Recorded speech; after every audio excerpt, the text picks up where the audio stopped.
Hey, how you doing? It's clobbering time, everybody. So that means it's 8 o'clock Friday night, and I'm here to talk comics with all you geeky, wonderful, nerdy people. And as always, the link is in the chat. Please have your camera ready. I like to talk with faces, so I got some people lined up, but they got to turn their cameras on. How you doing, Joe? What's going on? And today we're going to talk Superman versus Gladiator. So I'm just getting a good image of Gladiator to share with you all so we know exactly who we're talking about. Where are we? I showed my trailer to my Indiegogo for Hero Tales #1. I got the message that my proofs were printed and mailed. I got the digital proofs, so I went through all the digital proofs, and everything looked pretty good. But you got to have it in your hand. You got to look through it. You got to feel the paper, all that stuff before you can give the super approval. I see a couple of people are lined up to come in. Let me just finish a couple of accounting detail. So I got a couple of messages today. Just when's the PDFs going out? And I guess I'm happy that people are anxious to see. The PDFs are going to go out when I mail the first comic, because I got a few PDFs from comics that still aren't going to come out in a couple of months from other people, and I just feel like, I don't know, it's kind of mean to make the people who paid more money wait longer. So that's my compromise, and I think that's going to be my compromise going forward with all my campaigns. I will send out the PDFs. I'll go to the post office. Here you go. Here's the first batch of fulfillment, and then go home and rush out all the PDFs. So how you doing, Marcus? How's everything? Hey, what's up? How you doing, Joe Dog? What's up? Joe, do you have a camera? Hey, Joe Dog. No, I don't have a camera, so. Oh, because I kind of have a no avatar policy. I like to, hang out with faces and talk to people. Okay. Well, this is the only way you're gonna see me is this profile. So there you go. I did not understand what you just said. Oh, I was just. Oh, this is the probably the avatar you're probably gonna see. So. Oh, well, I'm gonna bump you then, because it's supposed to be a face-to-face conversations with people. Okay? No hard feelings. Sorry. You're okay. Okay. All right. Well, that goes to, I want to talk with faces. I want to see Marcus's beautiful, ugly face. Hi. Marcus wants to see my beautiful, ugly face. It just makes it more of a personal thing. I know RJ comes on with an avatar. Well, RJ's the man in the mountain. He's allowed to. Well, RJ put me on the map, so he gets a special dispensation. So here we go. This is StreamYard. If anybody wants to pop in, turn on your camera. Let's talk. We'd love to have you. Yeah, love to have you. This is Indiegogo, Hero Tales Indiegogo. It's live, and I'm hoping beyond hope that I will actually start mailing the comics before the campaign even finishes. Oh, you know what? I forgot to do that. I have about, I don't know, 8 or 9, or I get the boxes for the comics, whatever they're called. The Gemini mailers? And I meant to look up from it's going to cost you like $10 to send them to me. Well, that's what I was going to look into. If it costs a lot of money, I sit there. And one time I had a bunch of them, and I asked Andy Smith if he wanted them. And he goes, oh, no, because he's local, right? Yeah, so yeah. Oh, I don't need them. I go, well, you save every $1. I mean, easily reusable. Yeah, they're a couple of dollars. And when you get my comics, just let me know. Like, did it have somebody else's previous campaign in it? Because I'm not joking. I have like 100 of them in the garage. No, if I were you, I reuse them. Oh yeah, they're good. And I ordered, I forget how many. I ordered a couple of 100 bundles, because when you go to Comics Wellspring, you could also order Gemini mailers.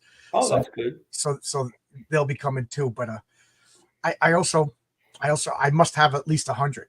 Once I threw a bunch away before I started realizing, I should keep these. So anyway, it's clobbering time. So we got a couple of people in the chat, and this week, I thought I clicked on it, but this week I will present this. Where is it? Okay, so we're going to talk about Superman. And I don't think anybody needs us to explain Superman. But Marcus, you want to explain Superman? Look up in You the want to explain sky. Gladiator? Bird. It's a plane. It's a go right over to the beginning of the TV show from the 50s, Right. and that's Superman. He's an alien from Krypton, and because of our red sun, has many powers. When he started out, didn't have so many powers. He just was super strong, impervious to bullets. He could at least pick up a car, and Right. he leapt. He jumped, much like Hulk, instead of flew. But as he got along, he gained more powers, including telescopic vision and heat vision. And he's literally the father of all heroes. If you take all his powers apart, they are all superhero powers. They have the Flash, Cyclops, like eye beams and stuff. Like each power he has, it's all in one person, makes about a half a dozen other heroes, Right. at least. Like At least. like if you took for a while, like the first dozen or so members of the Legion of Superheroes, you could put them all together and get Superman or Superboy as And he was the hero of the Legion of Superheroes. Superboy was the Right. hero of the Legion of Superheroes. Now, when Superman was first created, we could spend 2 hours talking about Superman. He's one of my favorites. Him and Ben Grimm are my two favorites. For two completely different reasons, and one reason they're both like sweethearts. But Superman, he was. You could argue that there were superheroes before him, but he was I guess. You could argue. But I'd say Superman was the first true superhero. Was Clark Savage a superhero? Was a the lot of him is in Superman. I'm sorry? A lot of him is in Superman, including his name. Including the Fortress of Solitude. But I think Superman is the first what we consider superheroes. In fact, the colorful costume, the secret origin, and then the dual identity. Like that's classic. Even though the superheroes without a costume, I'm trying to think of now I just blanked on but the superheroes without identities. Everybody knows Reed Richards is Mr. Fantastic.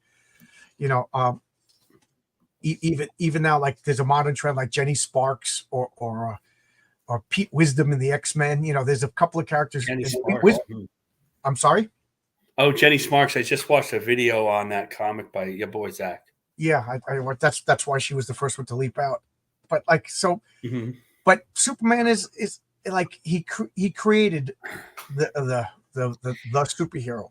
One of the most amazing things I think about Superman is the fact that Siegel and Schuster created him, and it was because of ironically the Gladiator book by Philip Wiley, right? And he's fighting the Gladiator too, which is one of the reasons why the Gladiator is named the Gladiator, I think.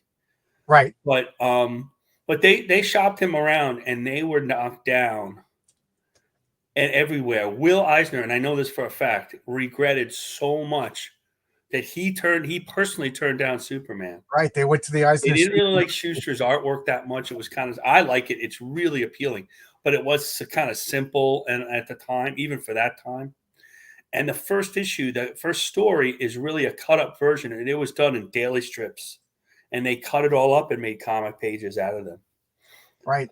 They wanted, in case you guys don't know, back in the 30s and 40s and maybe even up to the 50s, if you were a cartoonist, if you were a comic book artist, you wanted to work in the newspapers.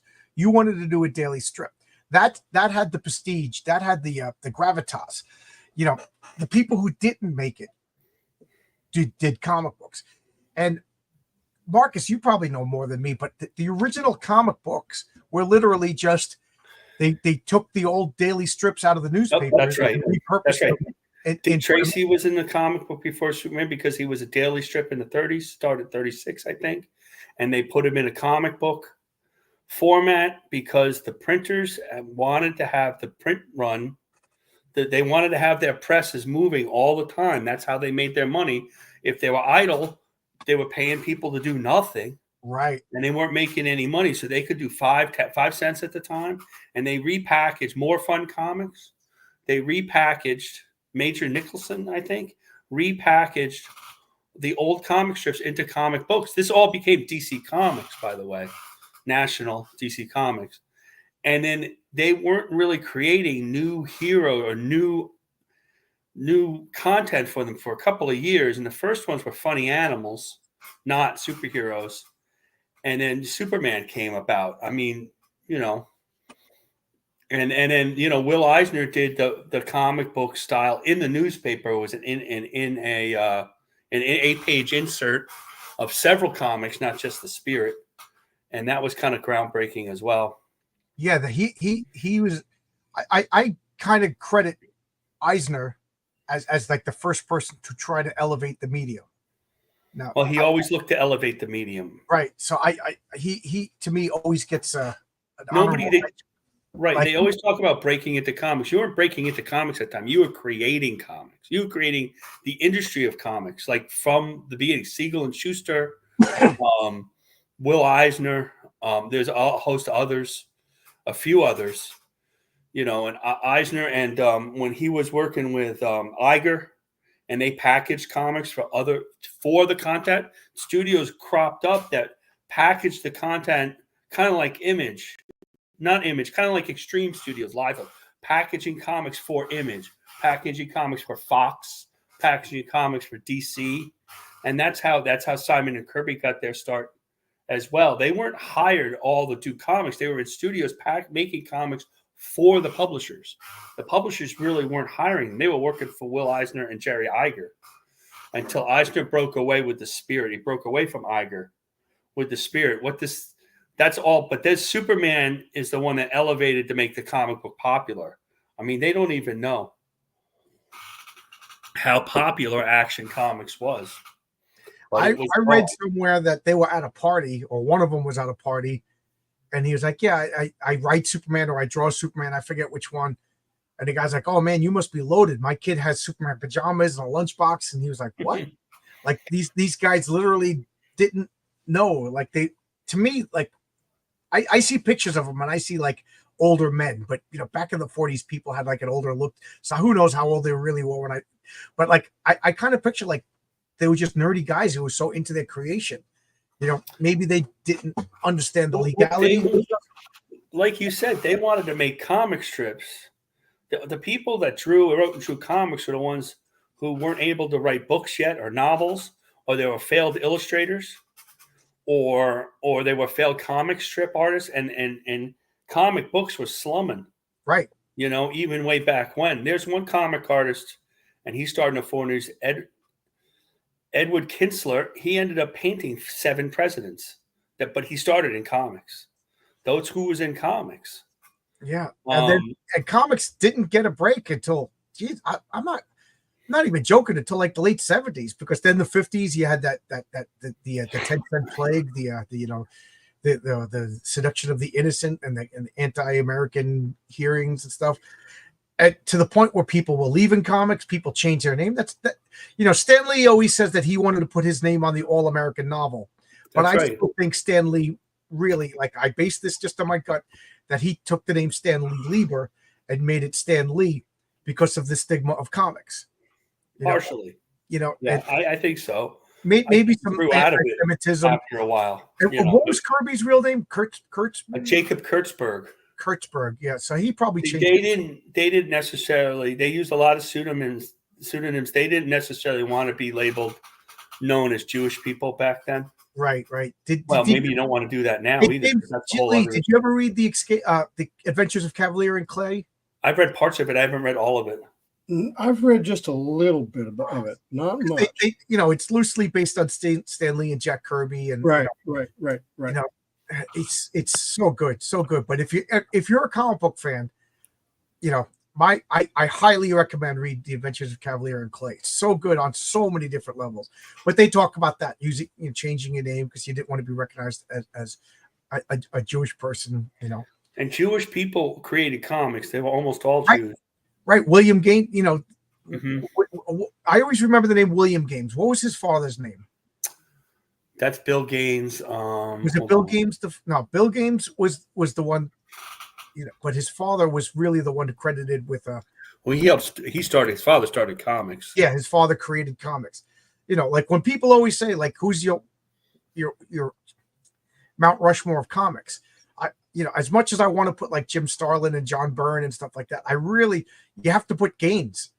He created it, and you have to put Eisner. He elevated Max Gaines. Max Gaines, and then I would put Stan Lee. Of All American Comics.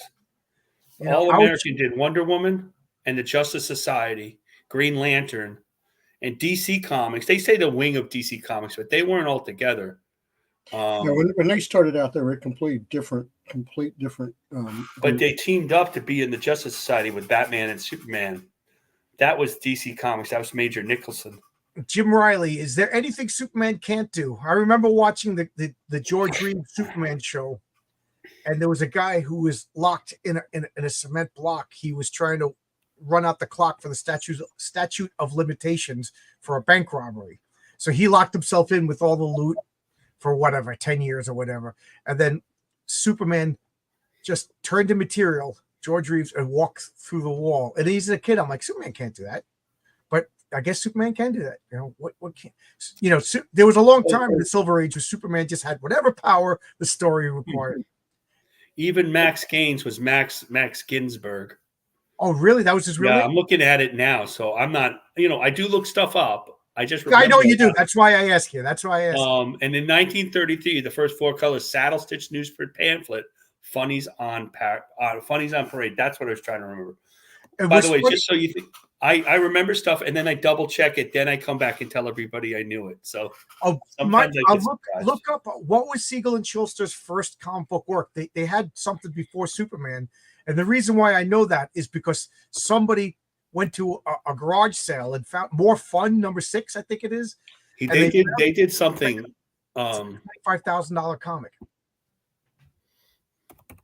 Great Gold Worm Superman is my favorite. I'll look it up. Even though I'm a Marvel guy, you got to give Superman his credit. Credit where credit is due. I'm here experiencing my long. You've got to give Superman credit. I mean, you have to. You have to. There's no world of comic books without Superman. Yeah, I'm here experiencing the long box of my soul. Thank you, McConnell. I mean, that's the truth. As much if I could spell. As we talk about Batman and his villains and stuff, Jerry Siegel, Superman was that shining light. Yep, I absolutely. He created Dr. Occult. And he created The Fly, you told me. Oh, no, that was... that's Simon and Schuster. That's from Simon and Schuster. Simon and Kirby created The Fly. Jim O'Reilly says the artists were not businessmen back then. They're not businessmen now. Well, no, I mean... I'll say that guys who make comic books on crowdfunding sites aren't very good businessmen either. Well, the thing about this is where a lot of comic book artists got hurt. Is they weren't businessmen and they didn't understand their contracts they were signing. And when you do a publishing deal or anything like that, the publisher is going to take advantage of you. Oh, yeah. The way it is. Those publishers were cutthroat. They were nasty, cutthroat people. They were. And I mean, I've experienced it when I went from my publishing, from my novels. I experienced it firsthand. Luckily, and I remember Kerry Gamble telling me this, and luckily I listened to him. I have a business attorney on call. And so every contract I got, I let him look at them before I signed anything. And if other artists would have that, where they could go talk to an attorney before they sign a contract with anybody, I'm talking Image, DC, whatever, have him look over those contracts. Because I know in Marvel's case, a lot of stuff was if you created a character while working under Marvel, it automatically became Marvel's property. Correct. And I can tell you several characters. One, Omega Red was one of them. And that's what, Jim Lee created him. That belongs to Marvel.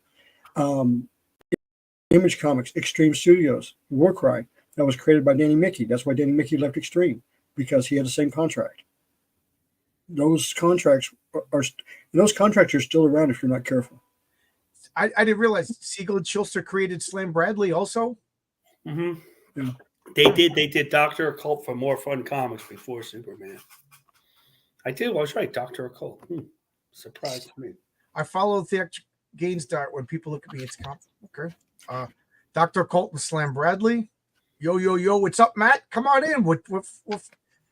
It's clobbering time, Matt. You are the co-creator of It's Clobbering Time, Matt. We thought of it when we were talking together. Businessman Min, yeah. Like the worst I heard was they get you contract and it would, I mean, you get your paycheck and it would say, if you cash this check, we own your characters and work, you know. That was also in the contracts too. And they were so shady. I mean, they all were shady. And I mean, that's the nature of business. And I mean, I've been in business almost 35 years. And I can tell you, no matter where I worked, you have to take care of yourself because the business is not going to. Right. Who was I forget who was. Oh, Chuck Dixon.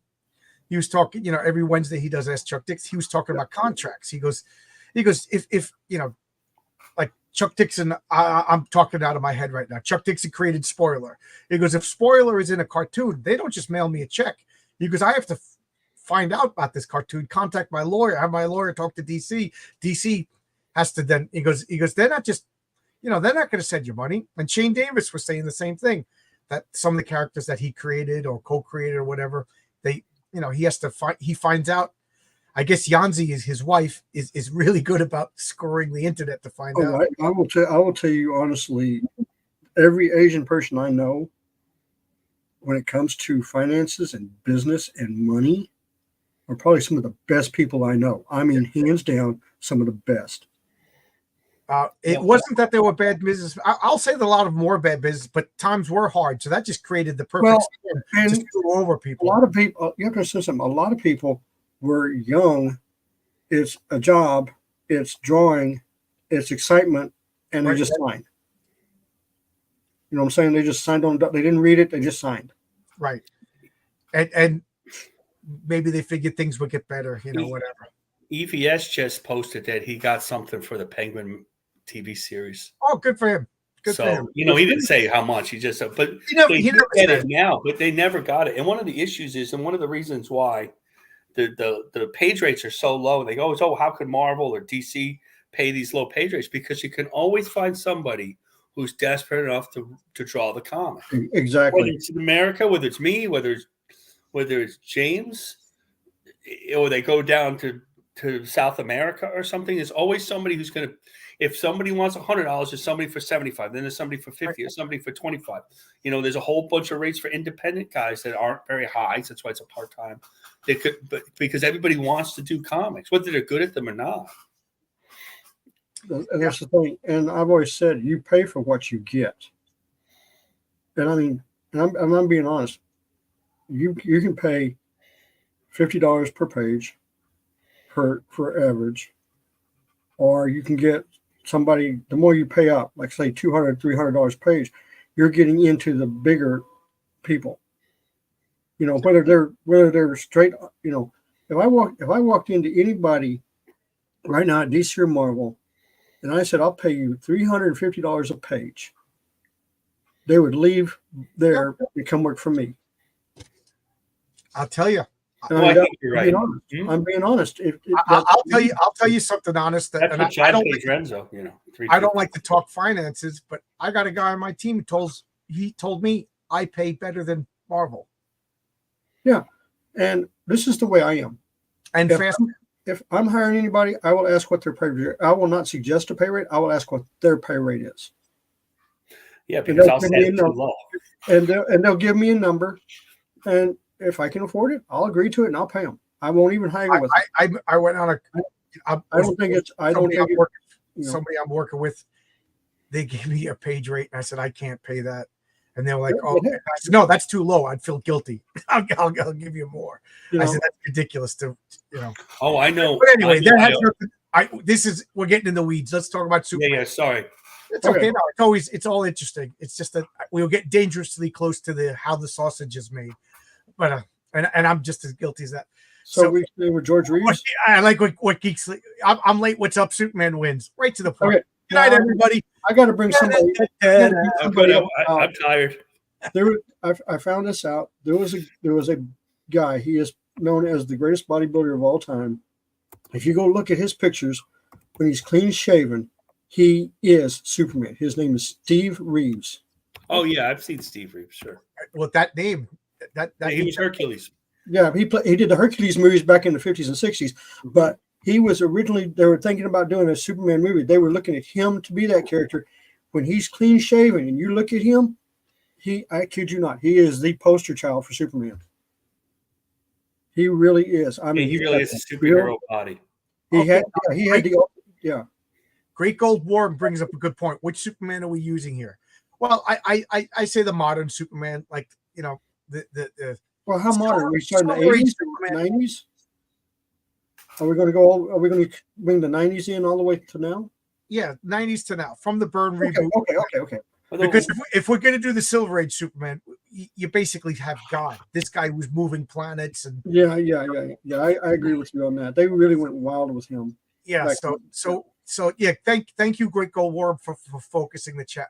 Because James, this is your first time. No, you were on it last week, right? That was last week because I was the one who suggested this. Yeah. So this is Oh, my good. rules. Is we take the typical version, but with Superman's been around so long that there's a couple of typical versions. So that's a good question. So Right. we'll say from the you know, the Crisis on Infinite Earths on, which Okay. also had some various power levels. But one thing we learn about Superman is every time they reground him, he always gets stronger. Yeah. gets powered up. This is interesting. Versus Spectre. This is another one you'd have to clarify. Oh. Which era? Oh God! We could do. You could. I was thinking about this earlier, and this does tie in. You could say Superman, and just say this character versus Superman every week. You do a whole line of who versus Superman. Well, There's- okay. So let's do this then. We'll do a little bit of a little clobber time. Who would beat Superman? Phoenix. Dark Phoenix? Yeah. Either Phoenix, because he I- does not have. He's got some mental, but not that high to take that on. Well, I would say this. That's interesting because I didn't think of that, but I would say that Phoenix, Jean Grey, you know, if she was to fight Superman, I think that she would have to summon up so much power that she would just turn into Dark Phoenix. So either way, that's going to be bad. Yeah, and she's got distance. You know what I mean? So she would have to get you know, break whatever dampeners to beat Superman. It's either way she's going to turn evil. I'll say Silver Surfer would almost easily beat You Superman. think so? Oh yeah, because Superman in the modern era, it's been understood that Superman, it's solar radiation that gives him his powers. Oh yeah, that's Yeah. true. You're right. You're right. You're right. Who manipulates energy better than the Silver Surfer? Silver Surfer could stand a couple of punches. He would probably get like pinballed around, and then Silver Surfer would be like, wait a minute, and then just radiate kryptonite radiation or radiate red sun, you know what I mean? And there you go. Yeah. Superman versus Galactus. I mean, Galactus mighty should have. beat anybody. The only reason Galactus. Yeah, I'm gonna have to go with Galactus on this one. the only reason Galactus loses to anybody is because God in the Machine, Deus Ex Machina. They literally Talk him out of it. they literally had to come up with the ultimate nullifier to defeat Galactus. You know, so you know that this is a whole other argument. Does that make Galactus a Mary Sue? Does that make Superman a Mary Sue? You know, No, but I mean, if we do Galactus, we could do the Human Tribunal. We could go all the way up to Right. Yeah. and then we're just going out the wazoo, and that's just not. That's not what we should focus on. We just focus on somebody who is in the same plane as Superman. as long as the sun shines, Superman wins. You know, I mean, Superman versus Thor. That you know, that's a good fight. Like they say, Right. they say Superman is vulnerable to magic, which begs the question: is getting hit with Thor's hammer getting hit with magic, or is it just I was just thinking the same thing. like Does does the Thor's hammer hammer have magic magic? that makes it more damaging, or I think the hammer is not magical. I think it's divine. right? So is divine? Yeah. So Is because the hammer. that's a whole other argument, James. Is I Thor don't- just an alien, or is he actually a god? You know, but this Yeah, is I all the understand. nerd stuff I love to debate. Yeah, I understand. That's exactly. Yeah, That's a good question for another time. but it's a fun the question. Don't- Pantheons, comic books, are they the actual gods from the region, or are they something different? Right. Or are they just aliens who are interpreted as gods? That's for Yeah. that's for philosophers to decide. That's a good one for another time, though. That's a really good one. He has beaten Shazam, but I'll say Shazam, and I'm not saying Shazam. Well, Captain Marvel has beaten Superman Well, more than I can say. Shazam. It depends on which Shazam we're working with. Again, Omni-Man from the Omni-Man's basically Superman. There's a straight up fight. maybe I mean I read all the Invincible comics. I've seen the incredible powers of the Viltrumites, but I gotta say Kryptonians are stronger than Viltrumites. You know, they have more powers. You know, Superman would beat Wonder Woman. That you know, I'm gonna throw one in here to piss off John. Supergirl can beat Superman. I just gotta throw it in here. Supreme. Supreme. I know. I just heard you go, but I had to throw it in there. No, I've read Supreme. The original Rob Liefeld Supreme was he you know, Yeah. to me that was like a I mean, he was the basic clone of Superman. I mean, he really was. right. Well, that was the idea.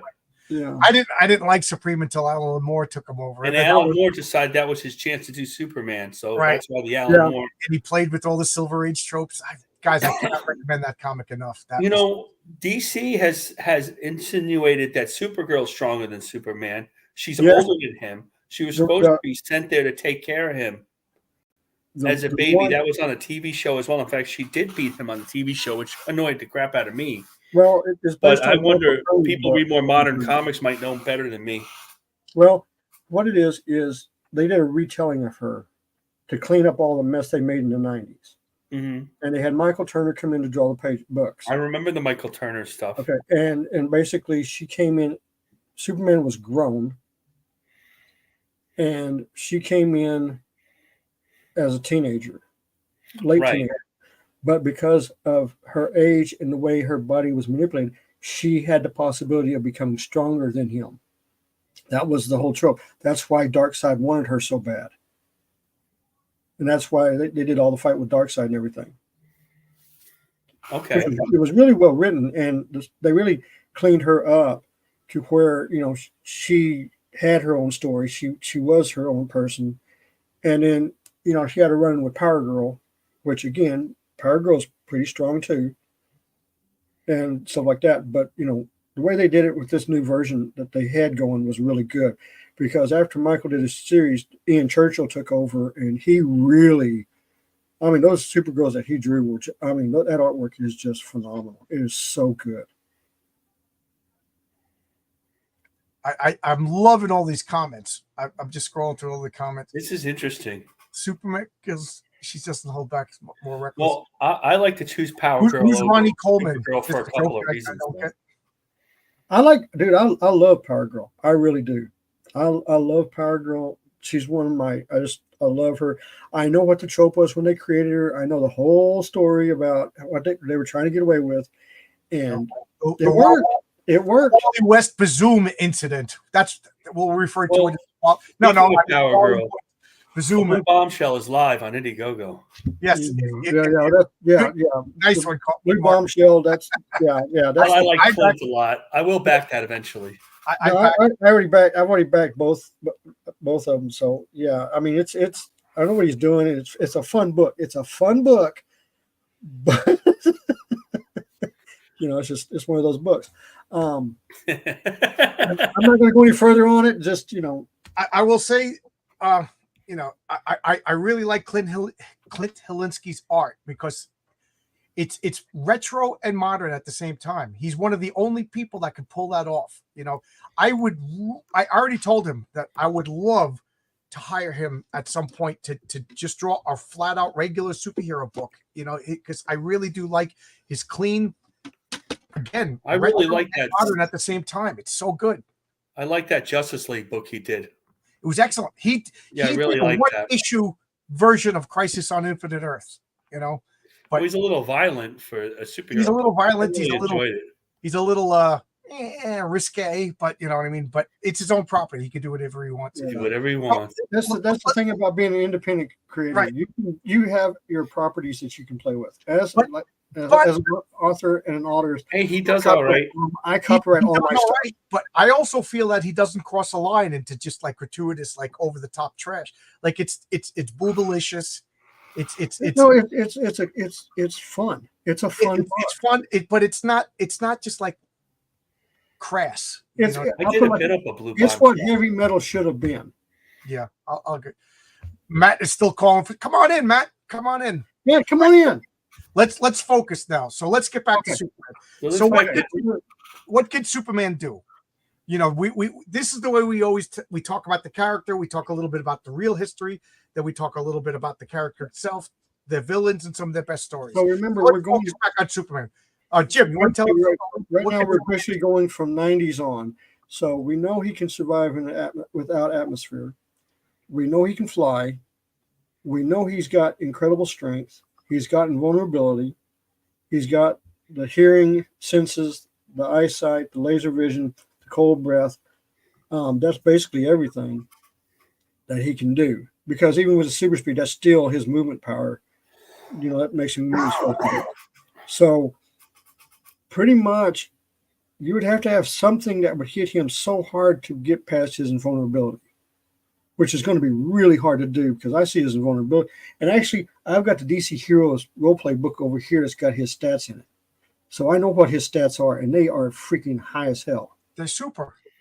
Well, yeah, he's the benchmark. He's the guy. Not only that, if Look Superman, at that if Superman was costume there too. I'm sorry. Look at that. I like the costume. Oh, I love that red costume like that. shorts. Like we say superheroes because of Superman. Like if Superman was called Meta Man, we'd be saying meta heroes today. You know what I mean? Like he literally created the genre. Yeah, you know? he was the superhero of the superheroes. Right. He was the first one, major, well, except for Popeye, who came before him. But that's a minor thing. Popeye. So I know, like I you know, Superman.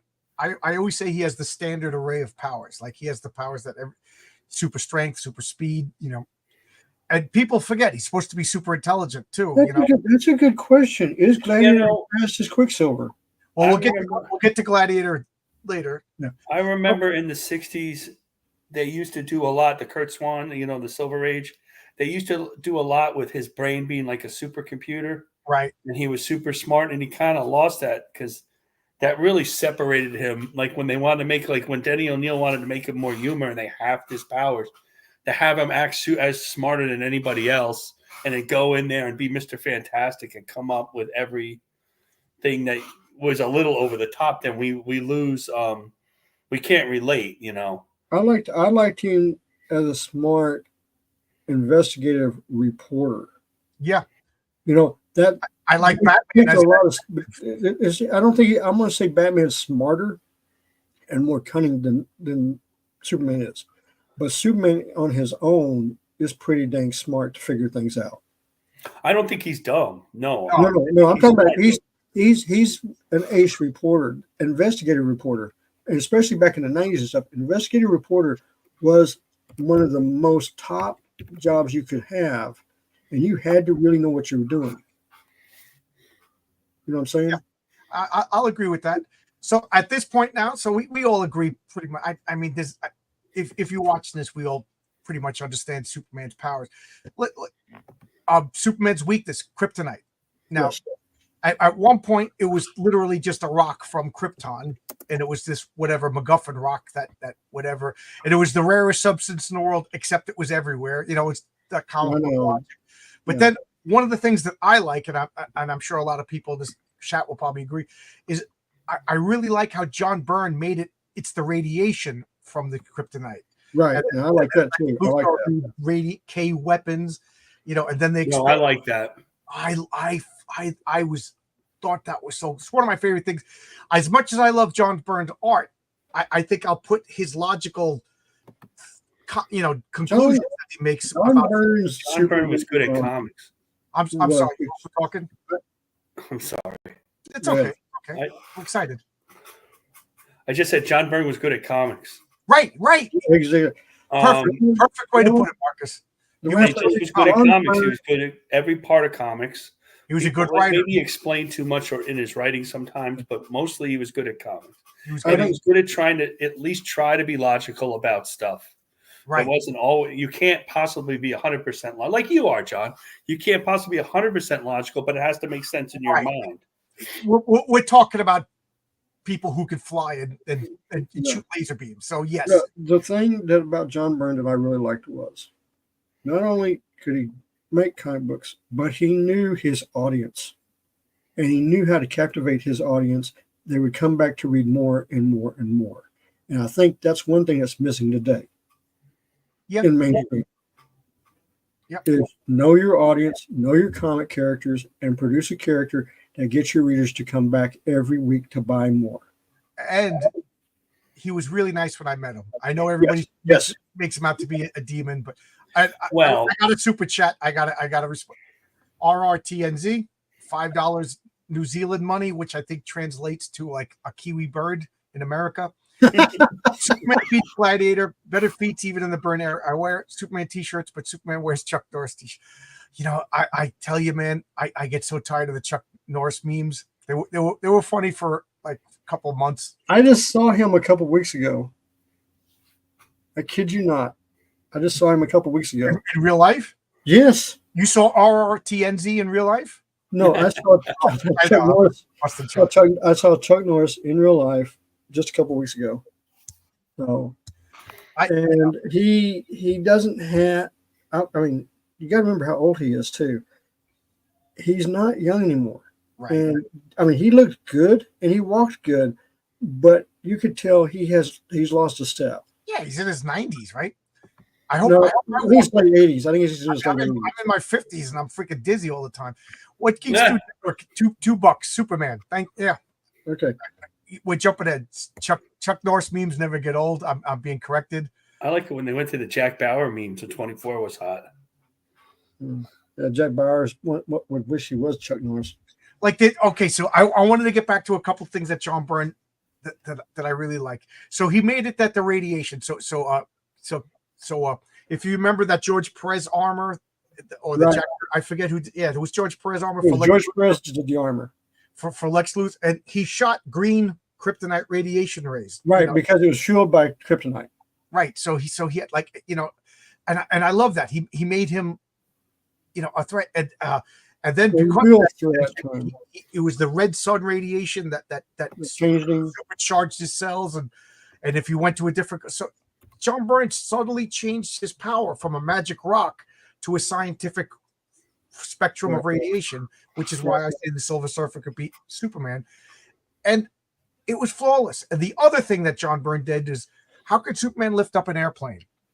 He should, if he grabs the nose cone, just rip the nose cone off by real physics. So John Byrne came up with this intrinsic field that spreads all over. Like Superman has this like magic science field that extends around the spaceship, and he lifts it up and everything. I love that was like when they came up with the idea of how he flew. Right. It's like you pick up. It's like the Gladiator and the Fantastic Four. 250 picks up the edge of and Superman's done this too, and they all do this. They pick up the edge of the building, and the building doesn't collapse. And it says this isn't strength. However, they have to be super strong, but his telekinesis keeps it together. That's I don't think it's telekinesis. I think it's gravity manipulation. Well, I think that John. Well, I think you might be right, but I think that John Byrne called it telekinesis at the time. Yeah. Right. Yeah. No, you're more modern than me, James. Spoiler alert is the inspiration for the patriarch being replicating super strength feats of super strength using telekinesis. The way I looked at how he was flying and the speed that he was doing, to me, it felt more like a way to naturally manipulating the gravity waves to push him. And if you can do that, you can really get some speed. And then Alan Moore, when he did Miracle Man, which was Marvel Man, which was a ripoff of Captain Marvel, they talked about like how does this skinny man have all this powers, because it's a force field and this force, so I love all this pseudo magical science that they used to explain. They put a lot of thinking into these characters at the time. And the amazing thing about back to the history of Superman was they created kryptonite because the actor on the radio show was out sick for a week, and they had to explain why he wasn't on the show. They had a daily show. You remember that? So they said, "Well, it's the magic is kryptonite," and from his planet, and Superman's sick. And Right, I that's remember. how it became, and now it's lore. Like Superman, the most amazing thing about him is like a lot of his powers came from the radio show. Right. He really didn't start flying till And the cartoon and the and the 1940 cartoon, the Fleischer cartoon. Yeah, Yeah, because Fleischer still had him jumping over buildings. he ended up flying by the end of that, though. Yeah, because they said it'd be much easier to animate him flying than jumping. That's right. And that's when they switched him to flying. Yeah, A lot. I can't even keep up with the chat. I'm loving this. They're doing great. They're doing fantastic. Yeah. So anyway, one of the things I always talk about when we do this is what about the rogues gallery? That's the problem. That's the problem I think with Superman is he doesn't have the rogues gallery like Batman does. Right. I would argue and say that Batman, Spider-Man, and the Fantastic Four have the three greatest rogues galleries. no, Flash's Rose Gallery is pretty. Yeah. good. Well, They're a little sillier. I gotta throw in one other, the X-Men's rogue gallery. That's 5. But I'm saying, when you think of rogues galleries, those are the 5 that come up all the time. Although in Marvel, everybody's Rogues Gallery goes to everybody else. Right. They And kicked in Spider-Man and Daredevil, and Daredevil fought the Scorpion, and Right. all sorts of Does things. Superman have midichlorians? That's the question that needs to be answered in the next Superman. But the thing that hurts Superman the most, and this I learned ever since I was a kid, people read Superman, but other people collect Batman. When it came to buying the comics and everything, Superman was the patron, the superhero that everybody looked at, but nobody collected his books. Everybody went for the Batman. Well, And I'm saying this from my perspective from the 70s and 80s. Yes, I'm 50. I'm in my 50s too. So the 70s, 80s, and on, it was always, and the people that you talk to, it was always Batman and his rogue gallery is who they wanted to collect. They loved reading Superman. They loved buying Superman, but they didn't want to collect Superman. And I think that's what hurt him the most. RRTNZ says Brainiac, Bizarro, Darkseid, Lex Luthor. Darkseid is not on his original step. Right. but Superman was in the original was in the same comic, I think, as the first Darkseid in Jimmy Olsen. No. He was the Superman mythos was tied to New Gods. The New Gods came out separately. I remember that because Jimmy Olsen is part of the New Gods, and Superman was in Jimmy Olsen. It came later. Superman's pal, Jimmy Olsen. And I believe it came later. I do And Superman was in the Forever People especially in those early issues. Yeah, Darkseid and the New Gods debuted in. I have the issue right over here. It's my pal Jimmy Olsen, 86 or 84. Yeah, I made sure I got it. But anyway, I was gonna say for a guy with a 70, 80, almost 90-year history now, we could all say Bizarro, Brainiac, Darkseid, Lex Luthor, Mr. Mxyzptlk. But yeah, or Mxyzptlk. 1, 2, 3, 4, 5, 6, 7. We got 7. I think great villains. Can we get to 10 before they start getting silly? Well, I'll say Livewire. I liked how they designed her. That's a good character. I liked her. Over Banshee was good. Doomsday. Yeah, Doomsday. Yes. Doomsday. Oh my! Well, I don't think he's a great villain, but you have to put him on the list. Right? You have to. I know why he was created and all. I don't classify him as a villain. I classify him as a monster. Well, that's true. That's the way I look at Doomsday.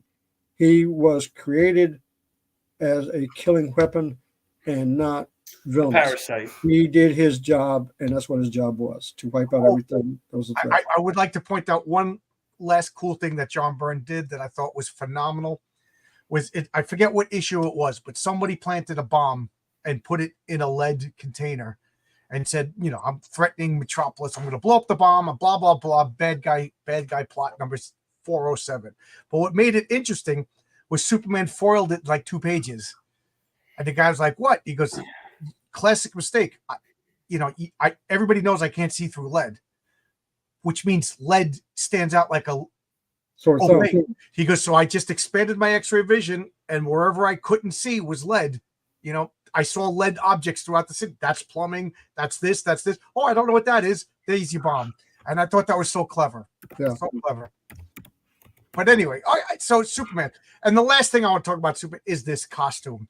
Okay, what a great costume. You know, the red cape, the big S on his chest. Now, the only controversy is the red shorts. Marcus, are you a red shorts man or Red shorts, man. James, are you a red Red shorts? shorts. Yeah, guys, it's so good. And If I you know see- it makes no yeah, get sense. rid of them. And it's kind of goofy, but oh man, it breaks up the I'll tell you what. You go tell Superman it's goofy. I like the shorts on Batman too, by the way. Yeah, I miss that 70s costume. That's a little bluer. You know, Wade Neal Adams or Irv Novick drew it. It's still dark, but still this all black costume. Oh, some jerk named Marcus reminded us of the Parasite is a great Superman villain. Great, created by Jim Shooter.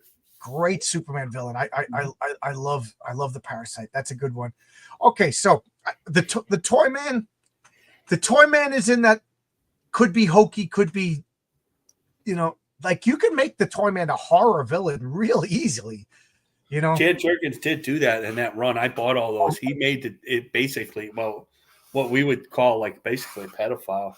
If you watch my talk with Mark Miller and he started gushing about Mixelplick, I really had to bite my because I just can't stand you know, but I don't want to insult my guests, you know, or anything like that. And you know, so you know, but I think the best version of Mixelplick that ever was done was when he lost to Superman in the cartoon. He shows up and the redheaded girl, I keep forgetting her name, is like trying to get him in bed so bad. She's changing clothes like every 5 minutes. The cartoon, Lana Lang? JLA. And finally, she just grabs him, and he's like, okay. And he like zaps the toy of Superman, and then he just goes right back to her, and he's like, okay, I'm done. Like he finally figured it out, and he's like, okay, I'm gonna play. You know, I forget what episode that was, but that was the best. Okay. Oh, we got a dissenting opinion over here. Gladiator wins, no question. Okay, so I'm going to take down Superman, and I will bring up. Where is he? Where is he? Okay, here he is. Stop this screen, and I will bring up everybody's favorite ripoff. I mean homage. His secret identity is Cal. You should have got the one that Jim Lee drew. And that one that Jim Lee draws and it really looks like Superman. I'll bring up somebody else while I'm looking for that. Hey, you'll never guess which team I'm on. We already know that, so yeah. I just heard you talking smack about Superman, so I've come here to defend him with some Byrne classics. Oh, yeah. Okay. Hold on a minute. I'll be right back. You want to talk Burns? I got something to match Burns. You know, Gladiator. If we could get started, so that's created by Dave Cockrum. They think it's by Byrne, but it's Claremont and Cockrum, right? And it was part of that X-Men where they were doing the Legion of Superheroes pastiche, right? And he was supposed to be Superboy, obviously not just Superman. Imperial Guard, eh? And right, he's part of the Imperial Guard. And if you look at his colors, especially when originally drawn, they were exactly like Superman's, down to the upside down triangle there. Okay, you asked for it. Neil Adams Superman original. Ooh, wow, what a thing of beauty! And it's autographed. I wish I could reach out through the screen. God, look at that! Yeah, Neil Adams. A lot of Superman covers, it's beautiful. a lot of Superman insides. Yeah. So yeah. The only thing I got in response is Alex Ross. I got Kingdom Come just over on the shelf, but wow, that's beautiful, Neil Adams. What a fantastic artist. Sorry, Marcus, didn't mean to stop it. So good. Oh, that's fine. I just want to address this. Tony Griggo, Art Adams, who shops at my old comic book store out in Albuquerque. The costume was inspired by turn-of-century circus strongmen. They too wore their underwear on the outside of their outfit. Correct. Yeah, I've always heard that. Is there any logical explanation, or why did the strongmen do that? Well, most of the strongmen wear their uniform was basically the shorts. Well, no, And it they was, were, you were it the was bear, short- at least the bare chest and bare legs. Actually, it was like Andre the Giant's wrestling gear with the one strap over the shoulder, with the shorts, singlet. Right. with the shorts over the bottom. Hail the Lord. I'm going to address your comment in a little while. Okay. So now we got Kalark, an excellent costume. If you're gonna rip off, homage, parody, whatever word you want to work, we could argue all of them, and they're all correct. It's a beautiful costume. It's a great Hang on. design, isn't it? Are those leggings or boots? Boots. It's the high. What do we boot. think? I think this is great. I It's not like it. Superman, but it works for Gladiator. And there's something about that crest that just makes it so cool. You know, Oh, there that- you go. Yeah, symbol is yeah, just- there you go. Yeah, I just saw what you just popped up. Oh, Yes, what did you yes, say? yes. I was looking at the picture. What did you? Oh, show it It's again. Man and Superman. Fantastic for Marcus mentioned it. 249. Oh yeah.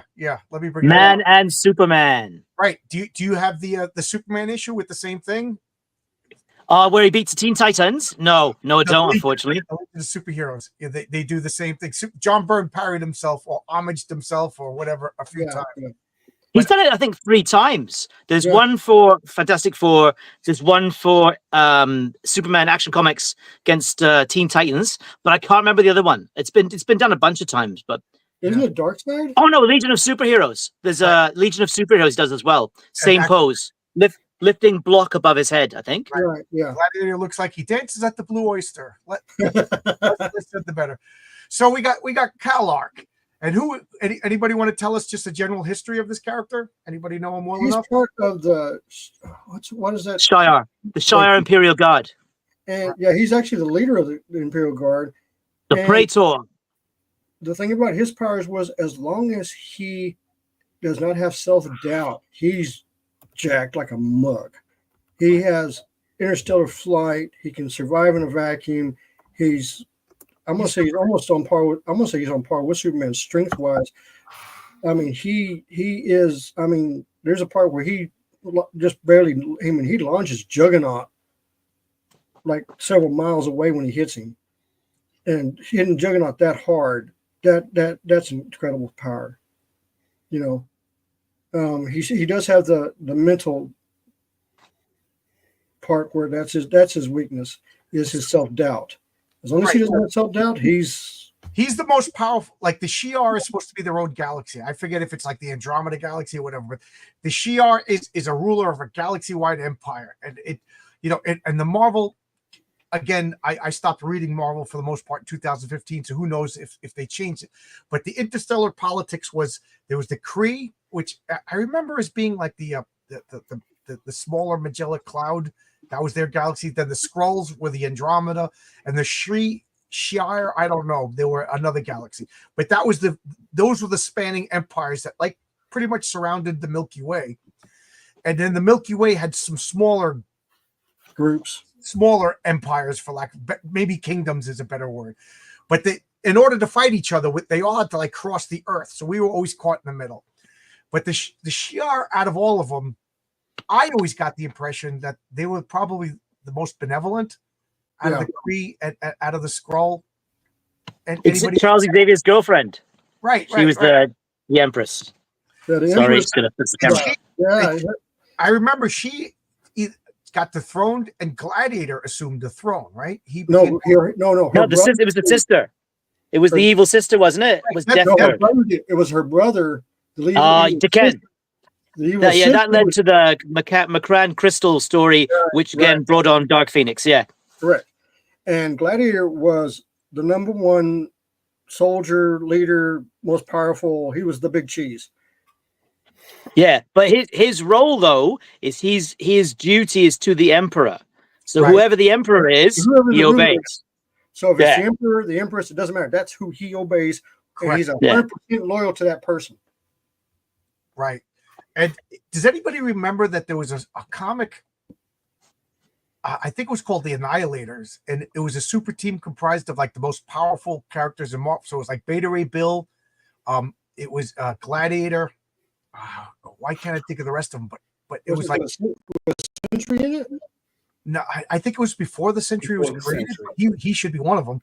But it was all leaked, and they were like out fighting like cosmic threats. Like when.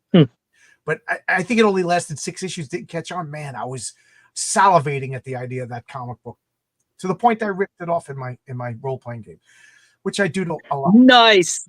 Yeah, but the Silver Surfer was part of it. You're absolutely right. You're absolutely right.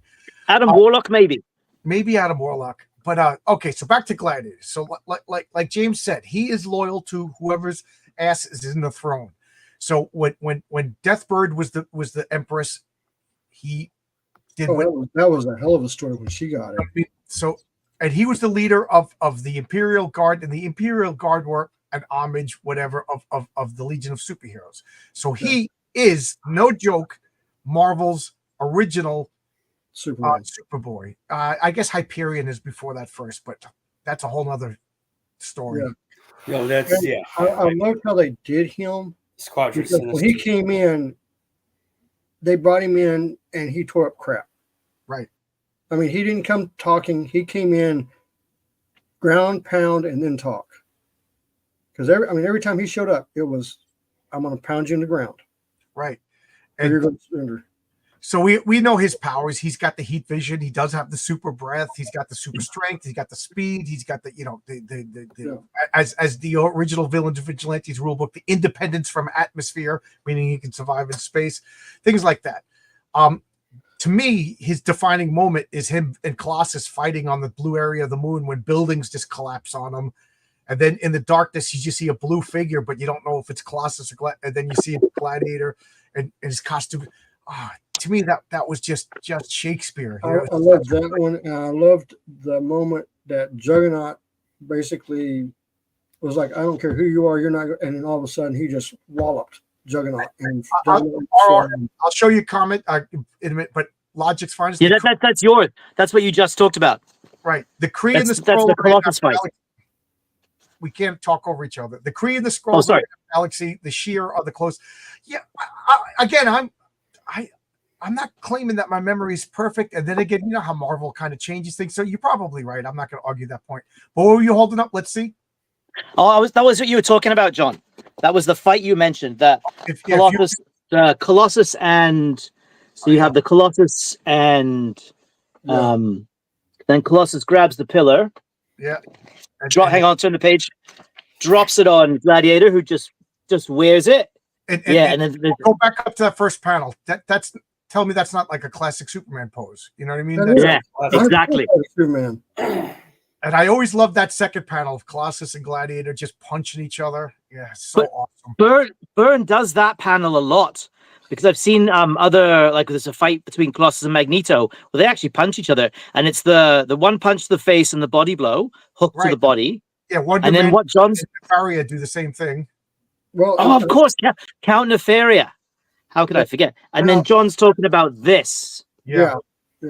That is the thing about this is if you'll notice, a lot of artists, and I'm going to use John Burns with that one, but there's a female pose of Jim Lee uses when a girl gets hit from behind. How she arcs her back and her arms move in the direction. He uses that pose over and over. Yeah, a lot of artists use it. But and I do it too. There's certain poses that each artist loves to draw a character in. Yeah, and I would go with that. Yeah, if that's the key to Clark is Lois Lane. Well, the key to Clark is his own restraint and humanity. Which if he let loose, I mean, if Superman was to let go, he could destroy the universe. I mean, he's immortal. You know what I mean? Yeah. But that great fight scene. So anyway, some great Gladiator moments. Again, that X-Men 136, 137 is perhaps one of the greatest comics ever. He showed up in a few other comics. I'm sure other people remember. Oh yeah, Superman when he fought Superman, Gladiator when he fought the Fantastic Four. Such a great comic. It's fantastic. And how anybody want to say how he got defeated? Anybody want to talk about that? That needs to be talked about. We talked about Kryptonite. How do you defeat Gladiator? I'll find the panel. Yeah. I know it was self-doubt, but I can't remember exactly what they did. Oh well, he's Hang on. I can I'll talk find the panel. if you find. Well, that's even better. there's also a vulnerability to certain wavelengths of radiation. So the Skrulls there's a certain kind of radiation that hurts him. But the panel we're looking for is it's great. There's an amazing facial in this panel. Hang on. Here we go. Here's the facial. Look at that expression. Yeah. What? So he's firing his heat vision at Reed Richards, and Reed Richards is just standing there. And he also, if move the book down so we can see the panels above it. He just is clobbering Reed Richards at super speed, and Reed is just standing there. He takes this eye beam and just smashes it over his head. It's doubt. The minute he doubts, and then lift the book up so we can see the bottom panel, and then boom, the Invisible Woman one-shots him right here. Right. Now go to the next page. How did you defeat him? Because they used the image inducer, which is in a lot of X-Men comics, and it was Captain America with the shield. So Gladiator thought he was fighting Reed Richards, but it was really Captain America, and Captain America was just moving the shield around, and Gladiator doubted his own power, and boof, that gave him a window of opportunity to defeat him. Okay, so keep that for later when we actually do the fight. Okay, so now, what do you guys think? What is a better weakness, kryptonite or self-doubt, or loss of confidence? I will be honest with you. When I think of the actual fight between the two, I think it would go the same way the fight went between Supreme and Gladiator. If you did, I didn't know that comic existed. Supreme. Yeah, I have the comic book, and the destruction that takes place is off the scale. I mean, they basically obliterate a whole planet and everything like that. And in the end, Gladiator throws the match and stays down because he is protecting the people of the planet. And if he throws the match, Supreme will leave. Okay. So it's duty and honor. Correct. I think because of duty and honor, I really think Gladiator, he would stand toe to toe. But if he saw the the collateral damage, and it got too bad. I like this comment by Logic Finest. I say Gladiator wins, but whoever let me start over. I say Gladiator wins, but whoever the writer wants to win will win. I hate when people say that. Of course, I could write a comic where Bugs Bunny beats up God. You know what I mean? I'm just saying. I'm talking about like a typical John. Right. Superman is not immortal. He ages slow. Yes. But very slowly. I mean, in the Mark Millar Red Sun comic, Superman's by the end, I think he's millions of years old, if not billions. Yeah, I got this Superman. I'm DC 1 million, and Superman's still in. Yeah. Self-doubt is very similar to Green Lantern. Yeah, Green Lantern. Yeah, emotional. I will say I do like Kryptonite, like Marcus said. It was just like, the actor's not here. And it became, I hate to say it, but Superman was an early Mary Sue. There was nothing he couldn't do, to the point where I would talk to people about comics, and a lot of people say I like Batman over Superman because there's no tension. Superman doesn't beat anybody. Right. A lot of Superman adventures. If you look, a lot of the covers are really well drawn in the 50s and 60s by Kurt Swan. Superman's not doing anything action. He's just standing there. Right. Like, there's a lot of standing there covers because Superman, they always had to do something that he'd have to figure out because he was too powerful to fight anybody. Even Lex Luthor at that point, it would always have to be some trickery going on. It wasn't like. Also, DC didn't have a lot of fights back in the 60s because of the Comics Code, but they really couldn't do anything with him. Because it was all, Lois Lane is trying to figure out, your Clark Kent. Yeah. And why did my suit turn blue? We have to go to another galaxy to find out why my suit is now green. Yeah. Right. Yeah, stuff like that. So Superman, like they embrace kryptonite, and then everybody's like, this guy could beat Superman. Well, then they created the gold kryptonite, the red kryptonite. Then they created all different colors of kryptonite. Right. The rainbow of kryptonite. Oh yeah, Batman beat Superman. There was kryptonite. Plastic Man beat Superman. There was kryptonite. Yeah, a Cub Scout with kryptonite could beat Superman. No, that's true. That's right. Anybody with hang on. Hang on, I must take issue with that argument, John, because the argument that anyone can beat Superman with kryptonite is like saying anyone with a gun can beat Batman, because Batman's not bulletproof. Guns can kill Batman. The Right. thing about Superman is he has fought people with kryptonite, well, throughout his career, well, since as long as kryptonite's been around. Tons of examples of him fighting adversaries with kryptonite and winning. The worst beatings Superman's taken didn't involve kryptonite. He was killed in, was that 92? No kryptonite present at the time. So it's his most dangerous adversaries don't need kryptonite. Right. Well, yeah. Well, nobody's fighting Doomsday but Superman. You know, my point being is if you exploit their only magical weakness, you know, that doesn't impress me. Like, but you know, Yeah, and it's not good writing. If I was to write Superman and you know, I don't know, Phil Moskowitz whips out a lump of kryptonite, I'll be like as soon as Superman, you know, you imagine the radiation from the kryptonite. Again, this is me being super geeky. If he pulls out the kryptonite, Superman starts to feel the radiation that moves at light speed. Superman moves, boom, he's up above the clouds, and then he shoots heat vision down, vaporizes the kryptonite, and then comes down and whips Phil Moskowitz's butt. So, you know, the kryptonite, yeah, I agree. You can't just shoot Batman. John, I've got a super nerdy question for you, John. Sure. This is good. I need your opinion on this. So, one of the things that comes up often in Superman comics, and I don't think it's ever been definitively established, is that Superman's body is denser than human beings. His molecular density is greater than ours, yeah? So under a red sun, which takes away the solar energy, he still should have some measure of superhuman strength and invulnerability. I don't if know his that. body, well, that's the thing. That's why I'm asking, because it doesn't make sense.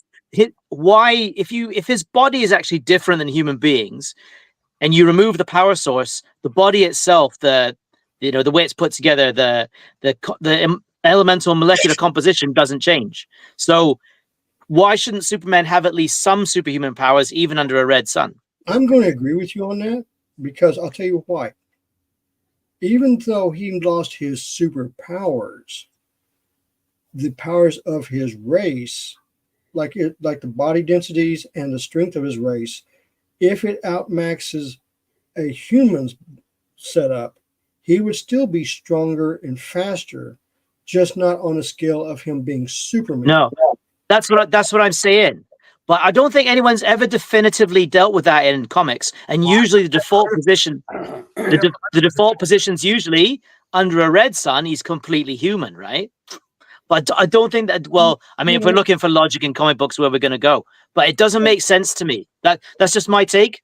So I throw it out there. I never heard it before. And I like that idea. I really do. I like that idea. If you look up the DC who's who, how much does it say Superman weighs? He weighs as much as a human. I can look it up. Just 1 second. Pounds. But anyway, Logic Finest has a really good comment as normal. Absolutely. I was thinking about that, and I was thinking about what Logic's Finest said actually before we didn't get to that. I was kind of waiting for the fight, but you could take away kryptonite because not everybody can get kryptonite. Like that's not automatic. Like Gladiator won't automatically have kryptonite, but Gladiator will always have self-doubt. Right. That's what in his mind. You can't get rid of the self-doubt. But I have self-doubt. We all have self-doubt. Gladiator has a classic Marvel weakness. I've been saying for a while that there's Marvel weaknesses and there's DC weaknesses. DC weaknesses is the color yellow or kryptonite, or my favorite weakness if she's tied up by a man. A weakness. We're going to get cancelled, John. I know. We're going to get cancelled, mate. Her weakness, whereas Marvel weaknesses is guilt because I let my uncle get killed, or my sense of responsibility, or I'm ugly and I'm angry half the time, or you know what I mean. These are cool weaknesses. Self-doubt. Hang on. I can't let go of my hammer for more than 60 seconds, or I turn into a man with a limp. Yeah. Yeah. Sorry. Is that a Marvel weakness, or it's kind of is a DC weakness? That is a DC. Yeah, weakness. But a lot of Thor at the beginning, before Jack Kirby came back to I Thor, will be right back. were a lot of Superman type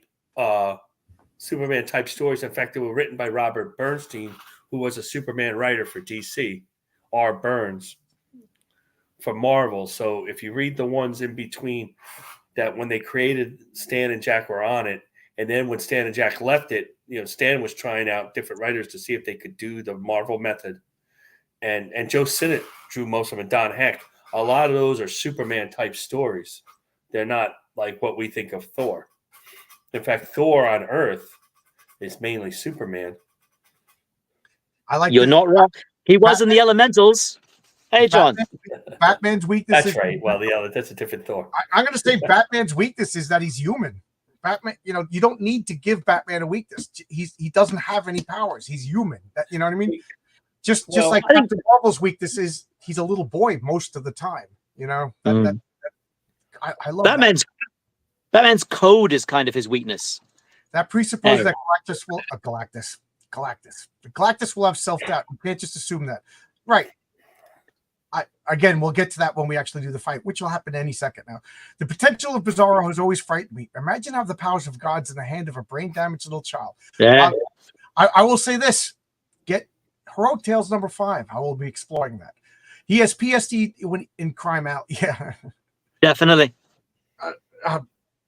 Batman's weak. I don't know.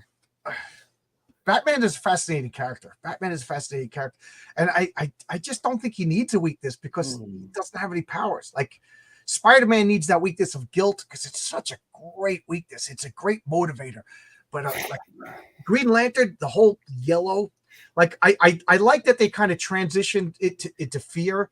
Like if Hal Jordan starts to feel fear, he can't generate the image. That to me would transition it into a really cool Marvel weakness. And for all I know, they've done it. But again, the yellow impurity doesn't exist anymore. I don't think. Not for yellow is just we called you yellow because it was fear or whatever. Oh, I'm sorry, I didn't mean to turn off your comment.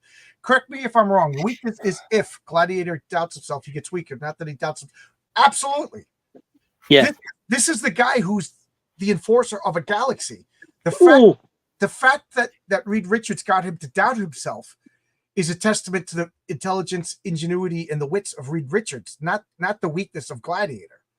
You know what I mean? Reed Richards is a super genius to figure this out. And I bet you Gladiator didn't even know he had that weakness until that moment.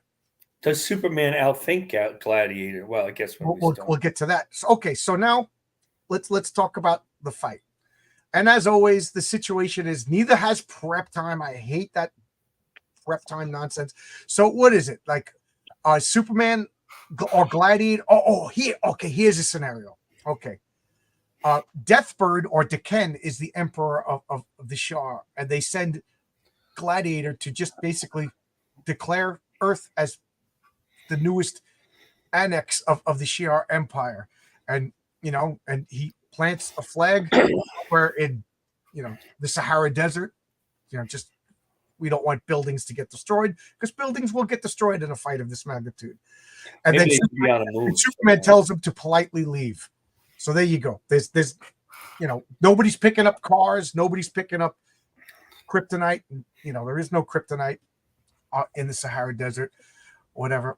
I mean, you could make the argument that the Shi'ar Empire would know, and they would bring Gladiator with whatever, but so he makes Superman. I mean, what else do you want to do? He shows up with a kryptonite gun. I mean, what else do you want to do? So now they fight. What do you guys think? I'll be quiet for a minute or two. Marcus, you want to say? Well, I think it's hard to say. They're fairly equal. You read up on Gladiator's powers, and they're the exact same as Superman's in a lot of ways. In most ways, in all ways. Super speed, super strength, invulnerability, eye beams, frost, super breath. It's all the same. And so what's the difference? Batman's weakness is Father's Day. What's the difference between them? I mean, I will. That's why, it's an interesting. Yes. I acknowledge my bias. I'm biased towards Superman. He takes on the Phoenix, he takes on the Phoenix Force. In a lot of ways, he's the Silver Age Superman. Now, let me ask you this: did Gladiator have a hard time fighting Colossus? He looks like he had a little bit of a hard time fighting Colossus. Right. It took a couple of pages. Did he show any super speed? He did not, but he's supposed to Did he have show super speed when he fought the Fantastic Four? No. Stand by. Did he hold his own against? Did Ben Grimm hold his own against him? Let's see. No. They say he has super. If I look it up, they say he has superhuman speed. Right. So which I think is the least used power of any of these superpowered characters, whether it's absolutely right, or the Gladiator or Superman. The super speed, unless they're rushing to save somebody and falling off of Niagara Falls, it's almost never used. Yeah. Like they never use it in a fight. I know logic. Don't take anything. Nobody's getting mad here. We're just goofing around. We're throwing out ideas. Yeah, we're just goofing around. We're talking about comics. Gladiator would fight Superman. Oh, okay. All right, you got something. Let me finish this comment since it's up. Gladiator would fight Superman, but realize that fighting it being so pure is wrong, and that would make him weaker. That's a good way to look at it. That's interesting. You would. Oh, you froze. You froze. Yeah. Well, Gladiator might eventually might want to suit. Is he on orders from the Empress to get to Superman? Because what's the reason for him to fight? I will say this. Yeah, he needs a reason. I'm biased by Superman, so I'm going to say it right now. Superman wins in my mind. RRTN, if you can hear me, I'm going to boot you so you can come back because you froze. So I'm going to remove you so you can come back.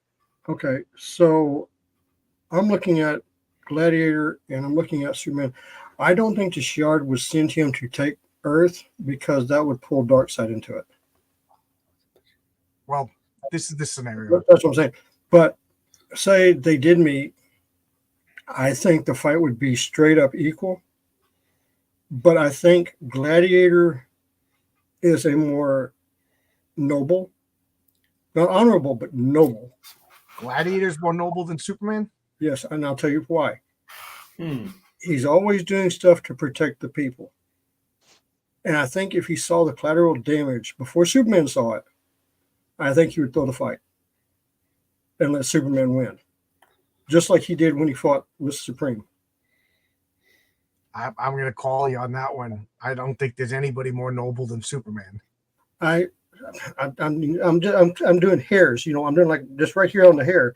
I think Gladiator would be willing to throw the fight to save. Well, I think Gladiator would be willing to throw the fight, not because he's more noble. Well, I think he is noble. I think he's a good guy. I don't think he's more noble than Superman. I don't think he's a villain. But I think after a while he would realize, I'm fighting. I'm loyal to the Shia Emperor. I'm loyal to the throne, but I'm not willing to just kill people because a mad woman assumed the throne. So in like the Ken or Deathbird situation, I think Gladiator would be too honorable to keep fighting, and we would never know who would win. That's what I was setting up with that fight. Right, but you see my point as well. That I think the bottom line is they're both good guys. Yeah. Now in another situation where I don't know, let's be real childlike and silly. That like. If Gladiator wins, then his world survives, and if Superman, you know what I mean, like some way that neither one of them can throw the fight. Who do you think would win? Neither one of them, like they're in a place, it doesn't collateral damage doesn't matter, but like in a battle dome, Q is making it so that like if you don't win or Beyonder or whatever, and I always hate to bring up the Beyonder, but like I do think in the situation that I concocted, that Gladiator would be like, he would like wink at Superman and take a fall or whatever, But now we're talking about no holds barred. They have to fight. The stakes are too high to throw it. What do you guys think? I think the answer was already in the chat. I'm going to scroll until I find it. I'm going to say Superman's going to win it. I really do. I think if he goes full super unleashed everything goes, I mean, just goes berserk, because he's always been holding back. Like in that one, like in one issue, I finally get to let loose. I finally get to let go. And he just annihilates everybody. And I think Superman would take Gladiator, because I think once Superman went full throttle, Gladiator would start having some doubt. And at that point, I was looking for the quote that somebody put in the chat. I can't seem to find it, but I think the fight would last long enough. They would battle each other, and it's only natural. Superman doubts himself. Oh, I've never fought somebody so strong. I'm going all out. This guy's standing, but then Superman doesn't get weaker when that happens. It's only natural. Like we're talking, like this fight has gone on for like 3 days, because we're talking about godlike beings that are like unleashing their full potential, and it's only a matter of time. I think the fight is so equal. It's only a matter of time before this built-in weakness of that the Gladiator has causes him to lose the fight. If we're going to go that distance, the edge goes to Superman because of solar substance, and he doesn't have it. Yeah, it only took 1 second of doubt for Invisible Woman to knock Gladiator out. It only takes 1 second. That one instant of, can I beat this guy? And it's over. Yeah. I also just thought of something else while I was talking. So they're fighting for 3 days, like in that same. Does Superman get weaker at night? Like if he's full on exerting himself, Gladiator doesn't weaken at night. That's an interesting question, because I remember, what was that one, Final Night, where it was dark they had no sun for days and months or something. He did get weaker, but would he get weaker just because of one night? Then it becomes sunny the next day. Superman doesn't need 8 hours, like 8 hours recharge? Superman doesn't fight at this level for so long. Like he's been fighting for 12 hours during the day. Now he's fighting 12 hours during the night at top level. Mm-hmm. This isn't flying over here saving this cat. It's flying over here. But again, he's going top level. He's letting loose. He's not holding back like a normally does. Is he depleting his batteries? Then the sun comes up. You know what I mean? I don't know. Well, I was full on Team Superman, and now I'm starting to wonder. Yeah. I mean, the madder Hulk gets, the stronger Hulk gets. How strong does the Hulk get, Logic's finest is absolutely right here. Decades of love for Superman make people pick him. Absolutely. I wear my bias on my sleeve. In World War Hulk, which I still do have because my kid liked the Hulk, I have the true graphic novel, Planet Hulk and World War Hulk. Hulk could move, he could pick up the earth, that he was so strong because he was so angry. So no matter Hulk gets, strong Hulk gets, then he's infinitely strong, So that's the same thing. If the more confident the Gladiator gets, then he's infinitely confident. Like, what if he gets really arrogant, Well, you could always say he beats anybody. That's a Deus Ex Machina. Superman used moonlight to recharge. Did he turn into a werewolf? Just joking. He could fly to the sun and back. Duh. Good point. Yeah, he only has to pass the curvature of the Earth. So what if we're thinking they're just toe to toe? They could fly anywhere in outer space. Right. So what if Superman? Now I'm doing the same. You see, I just threw myself in. What if Superman says, "Oh, I need to recharge," and he takes Gladiator on a trip, follow him to the sun. Right, he flies through the sun and gets ultimate yellow sun power. I fell into a rookie mistake because I always.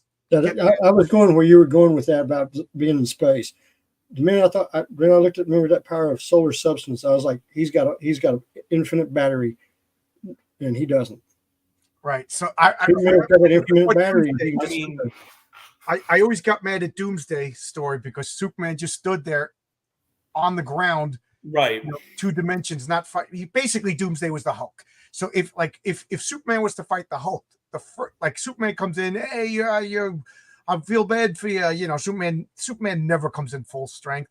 Hulk punches Superman. Superman goes, oh my God, grabs Hulk by the wrist and flings him into space. That's the only way a Hulk Superman fight has to go. Otherwise, buildings are getting destroyed, or at the very least, gas stations in the desert are getting destroyed.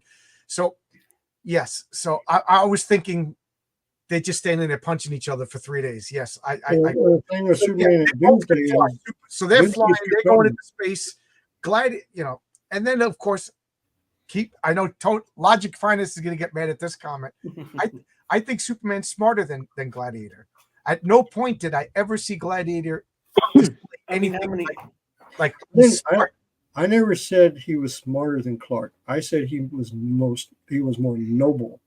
There's a difference between Oh smart. yeah, I know that's yeah, but has Because- anyone seen- I'd like to dispute that for a moment. Just because in this Fantastic Four issue, Gladiator causes a ton of collateral damage. He's not.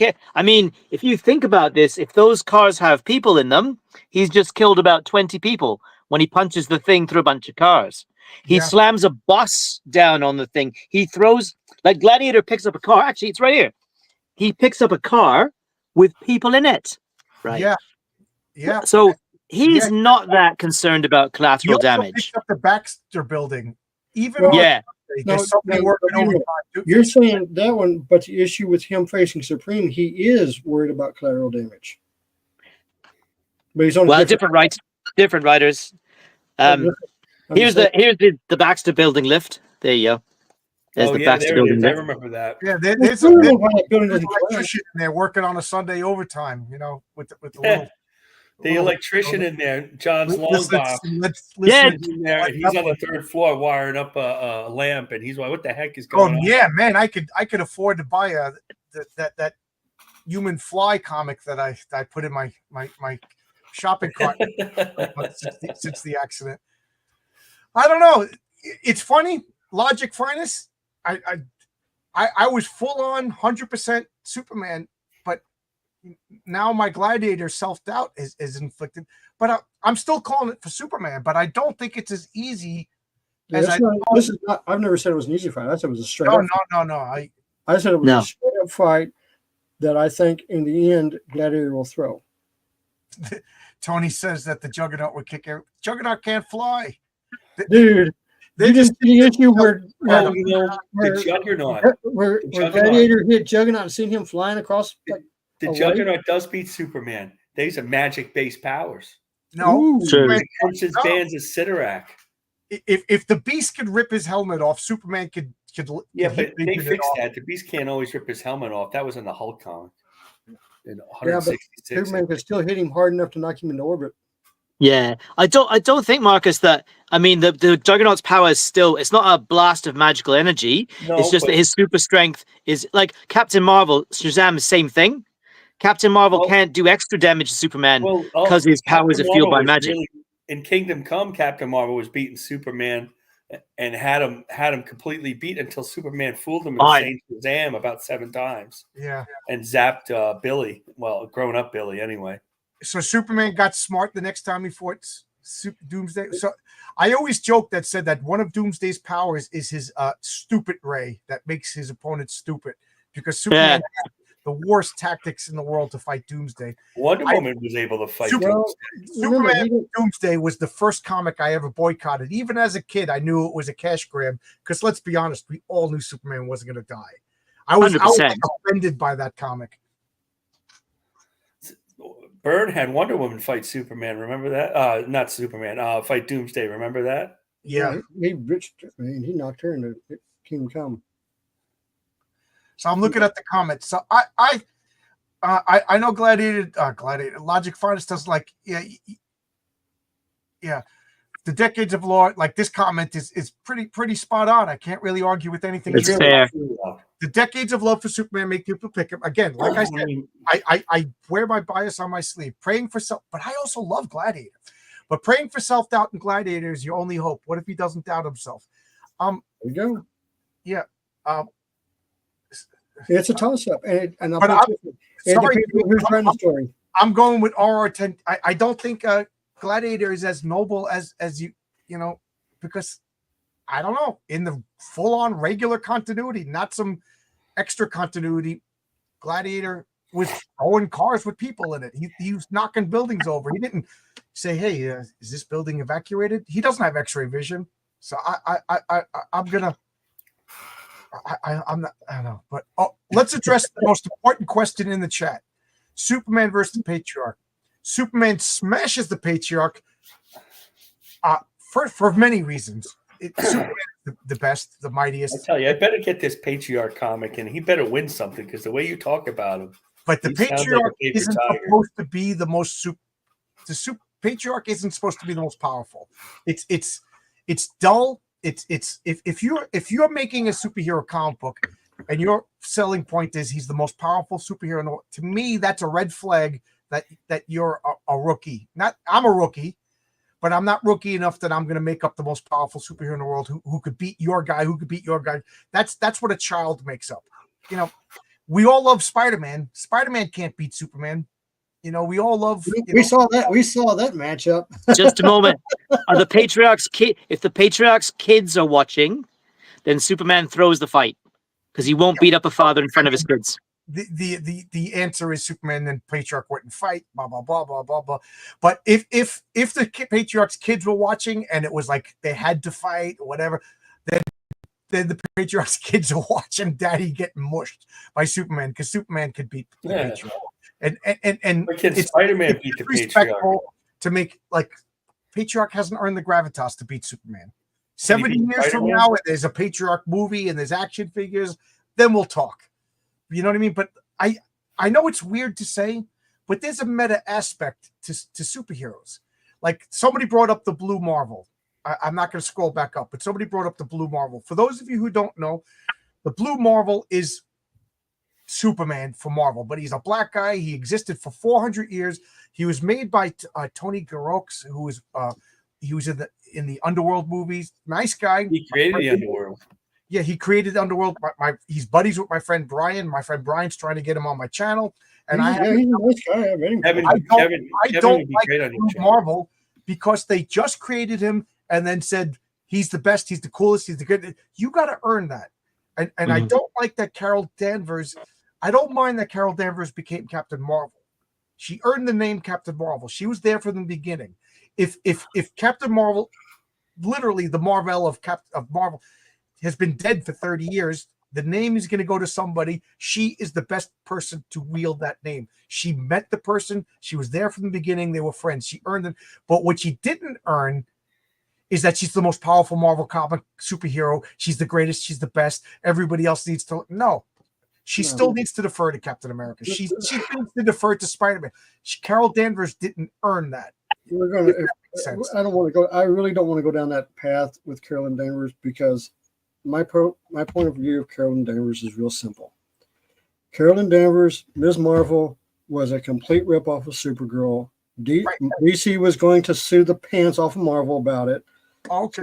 So they pulled the plug. They sent Rogue in, which was probably the greatest spur of the moment idea in comic book history that made Rogue into this beloved character that I love real dearly. And Carolyn Danvers was thrown to the side, and they've changed her so many times you don't even know what the hell she is now. Right. I liked her as Miss Marvel. She had a great costume designed by Dave Cockrum, same guy who designed the costume. But I'll also go on this hill to die on. Rogue should have absorbed Miss Marvel's powers and then lost them. Rogue is now known as the most powerful flying. She's basically Supergirl who can absorb. Yeah. She should just be known as Absorb. Now, just imagine if Nightcrawler absorbed the powers of Captain Marvel, and then Nightcrawler is like, oh, he flies, he punches, he does this, oh, and he teleports. Rogue's identity is that he steals powers, but her own identifying power is now her secondary attribute, and she never should. I think what helped Rogue was the way they did it, and you have to go back and you have to read the original stories of her when she got a hold of Carolyn. Yeah. Now, it is as a Ms. Marvel movie, having her right after the Infinity Wars and everything, have a young 16, 17-year-old Rogue character come up and actually zap the crap out of her as Ms. Marvel, like she did on Captain Marvel, like she did with Ms. Marvel in the comic books. And you got to go through the movie trying to get her brain back together and get her mind back together to save her bacon. And you got to chase Rogue all over the place. And Rogue's going mentally deranged with split personality syndrome. That would have been a hell of a movie. Wind that back a second. How old is Rogue meant to be? Because I was gonna this say is the same thing. I brought this up to back up John's point. Michael draws her to look Rogue- like an old Rogue lady. is She's not supposed to be- supposed to be a Okay, teenager. I She's don't think supposed she to was be- meant to be 16 or 17 till later. Yeah, I think they No. retrofitted Because her. this is Rogue's appearance in this is the Avengers issue where because I know. Claremont wrote it, where I she I yeah. know, So she but- can't be 16 there. I That's- agree. I think she was undisclosed age of. I think what happened was when they handed it to Chris Claremont, he was like, "Okay, I got a character, I have a story, I'm going to run with it. She's a teenager. That's what he's going to do." And I'm going to say it worked. It really did work because you had the Outback mission where Rogue ends up getting really beat to mentally. Her mind goes berserk because of all the hell she goes through. And Carolyn Danvers' persona comes out, and Carolyn Danvers' persona in Rogue saves Wolverine and everybody and gets on the run. And that was well written with the split personality syndrome. That's the reason why she went there, because she screwed up. Yeah, like I said, that's Well, the the history of Carol Danvers was created in into that comic. And the other thing was they had to do something because DC was going to sue the pants off of them. I've never heard that story. That makes sense. I'd like to see a source on that. What, DC? Yeah, I don't think they would. Why would Supergirl and Ms. Marvel have nothing to do with each other, and their powers are not even close? So why would DC sue? They did Ms. send a Marvel letter. and not sue for Captain Marvel when they had a character named Shazam that they couldn't use Captain Marvel? That makes almost no sense.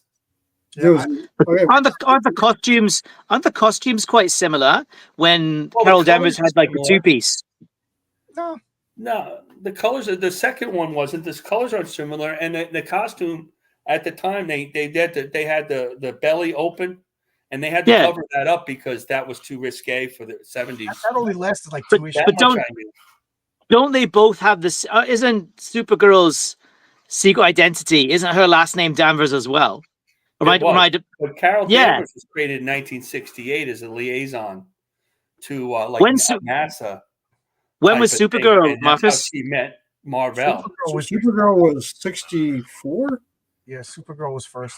Well, Supergirl was first. Yeah, she was Linda Danvers. But no, like I said, all the stories that I've heard was, and this is the other, they had an agreement with Captain Marvel and with Shazam.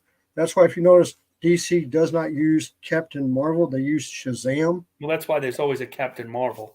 But no, okay, so I explained about Captain the Marvel. trademark.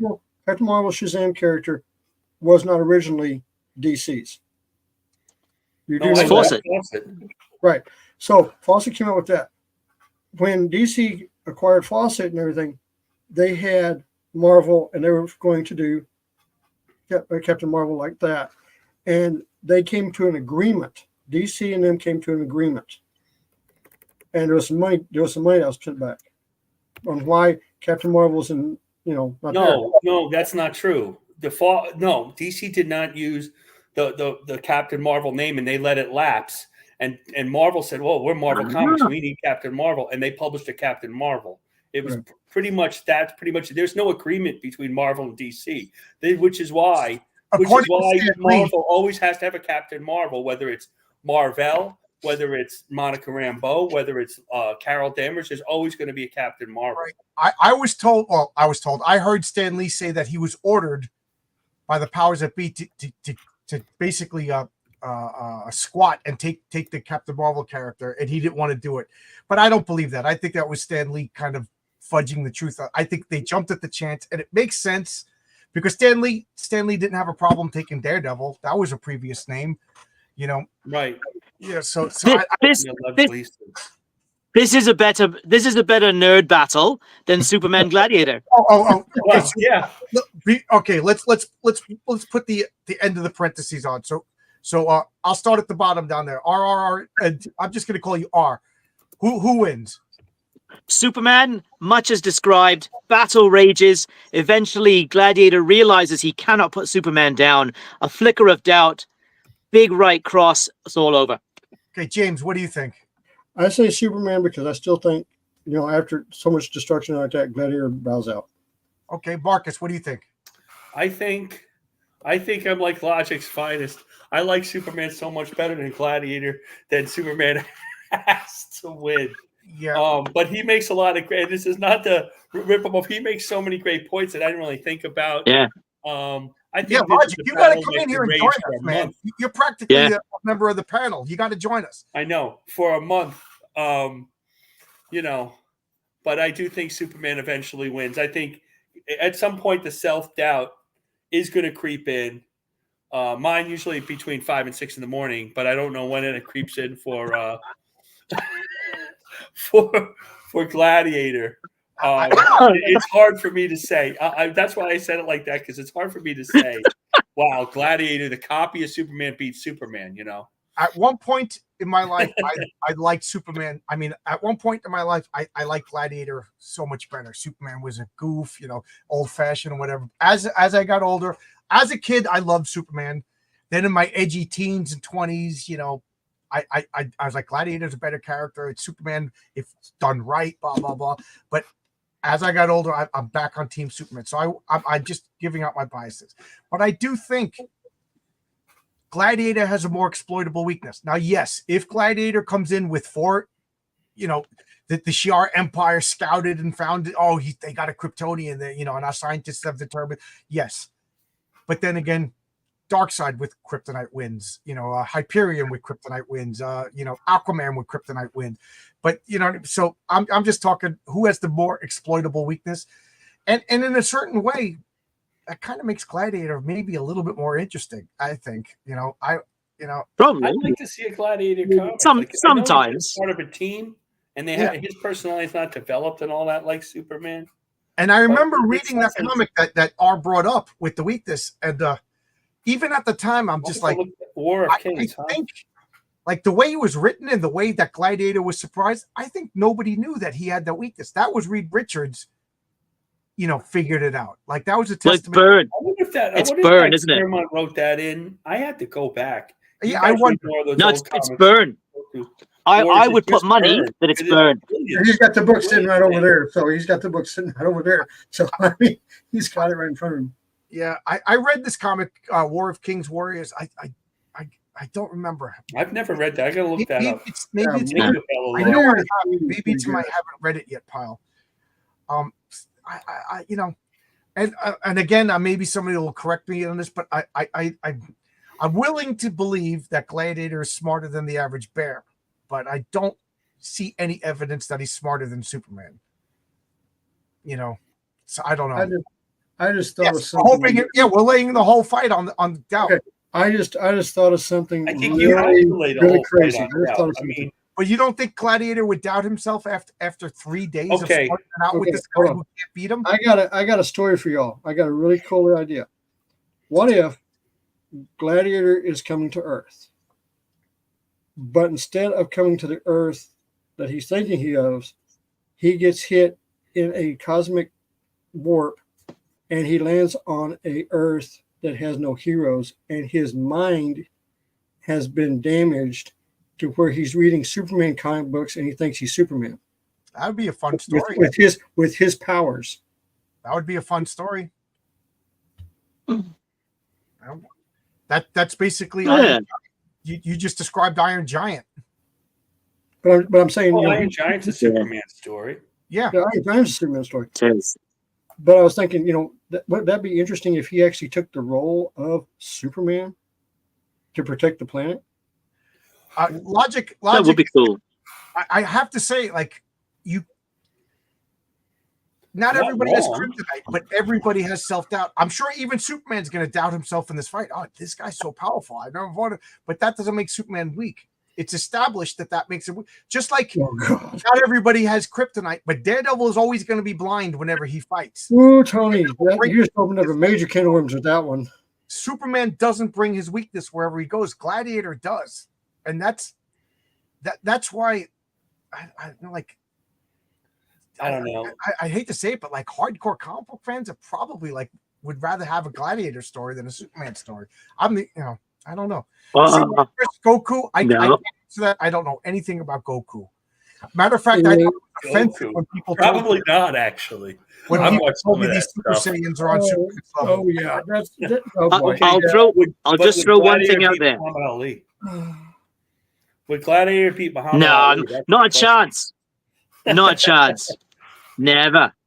I got the comic book. I can't get over the fact that that's really like Neil Adams' only inside Superman book that he drew the inside of Superman book until he was way older, up until like almost it just freaked. He had the look of Superman, all those covers, and he never did insides I until know, Superman versus Muhammad Ali. I just can't get my mind around that. but there's a lot of books that Neil did covers to that he didn't do any of the insides. Yeah, but to. he was really linked with Superman, Oh, I know. like before Batman, right, James? No.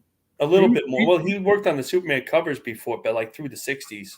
Yeah, but the Muhammad Ali thing was while he was doing Batman. No, I know that, but he was linked his look at Superman was as iconic as his look at Batman at one point. I don't know this One Punch Man. I don't know Goku. I can't. Dude, oh God. You talk about opening a can of worms. Having a weakness doesn't mean it'll be. Oh my God. We'll have to agree to disagree. So logic. How does he win? I mean, he's talking One Punch We're Man. talking about a guy that struggled to fight Colossus. Do you think Colossus could beat Superman? No. I'm not sure Colossus Not a beats chance. the thing. Right. You know, we all have to read. No, I don't think he does. You know, we all have to. So I'm saying I'm using the only comics that I've known about it. In the comics, I saw Gladiator struggle to fight Colossus.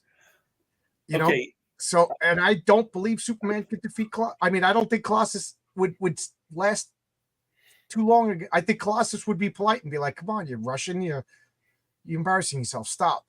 You know." What were you going to say, Marcus? I was going to say, for this show, everybody's go and read the Marvel 2-in-1 annual that had the Thing fight all the superhero fight and survive against a stronger opponent to get ready for this. Which I'm trying to remember what issue. I'm going to look it up. Wasn't Contest for Champions, was it? It was before it gave them the idea of super boxers. I'm sure it's Burn not again. 7 because 7 is the famous. This is a fun one. Absorbing Man versus Superman. I love Absorbing Man. We talked about this. I forget if I talked about this with you, Marcus, that everybody has like their one guy that I like they're very protective of. Like, I don't know, but Absorbing Man is my guy. I've never met anybody else as a fan of the Absorbing Man. I like Absorbing Man. Absorbing Man is like. So I like Absorbing Man. So I got to ask you guys, he's immortal. Like obscure guy that you champion. The Absorbing Man is immortal. Yeah, but he's been hit with a stupid ray. The Absorbing Man has Crusher Creel. He has the best power, and he is the dumbest villain of all. I mean, I was reading is it Avengers 353 or 253 where the Masters of Evil take over the Avengers mansion, and Hercules gets beaten to death nearly, and they beat up Jarvis, and it's really bad. And and is it 353 or 253? No, hang on, or 277. It's 277. Sorry. Yeah. And Absorbing Man gets wiped out by the Wasp. Because Absorbing Man is just a thug. He's just a thug who got powers from Loki. If amazing powers, if he was smart, he'd be king of the world.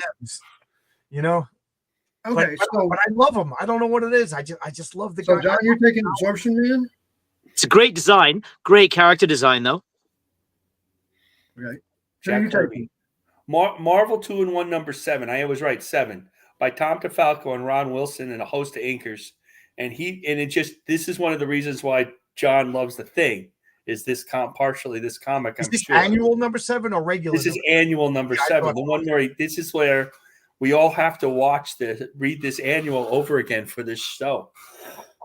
So who can fight through that type of thing? I might do that grim. tomorrow Sunday Comics then. You should. Did you do that on Sunday Comics? I never did that one. That's a good. You should do that one. That's one of the great comics. Marvel 2-in-1 because I'm always tempted to do Marvel 2-in-1. And as an artist too, it was fascinating because they like an inker inked every 2 pages, and Ron Wilson style would change because he was doing layouts. It's interesting comic. I got a hot take for you. Here's a hot take. do you believe that maybe Ben Grimm, the Thing, is a little bit of a self-insert for Jack Kirby? No, Yes. it's Jack No, Kirby's yes. father. Yes. Jack Kirby said it was his grandfather Benjamin. He even gave him his I grandfather. think that the closest one, there's a little bit of Jack and Reed Richards, but I think mostly it's mostly Ben Grimm.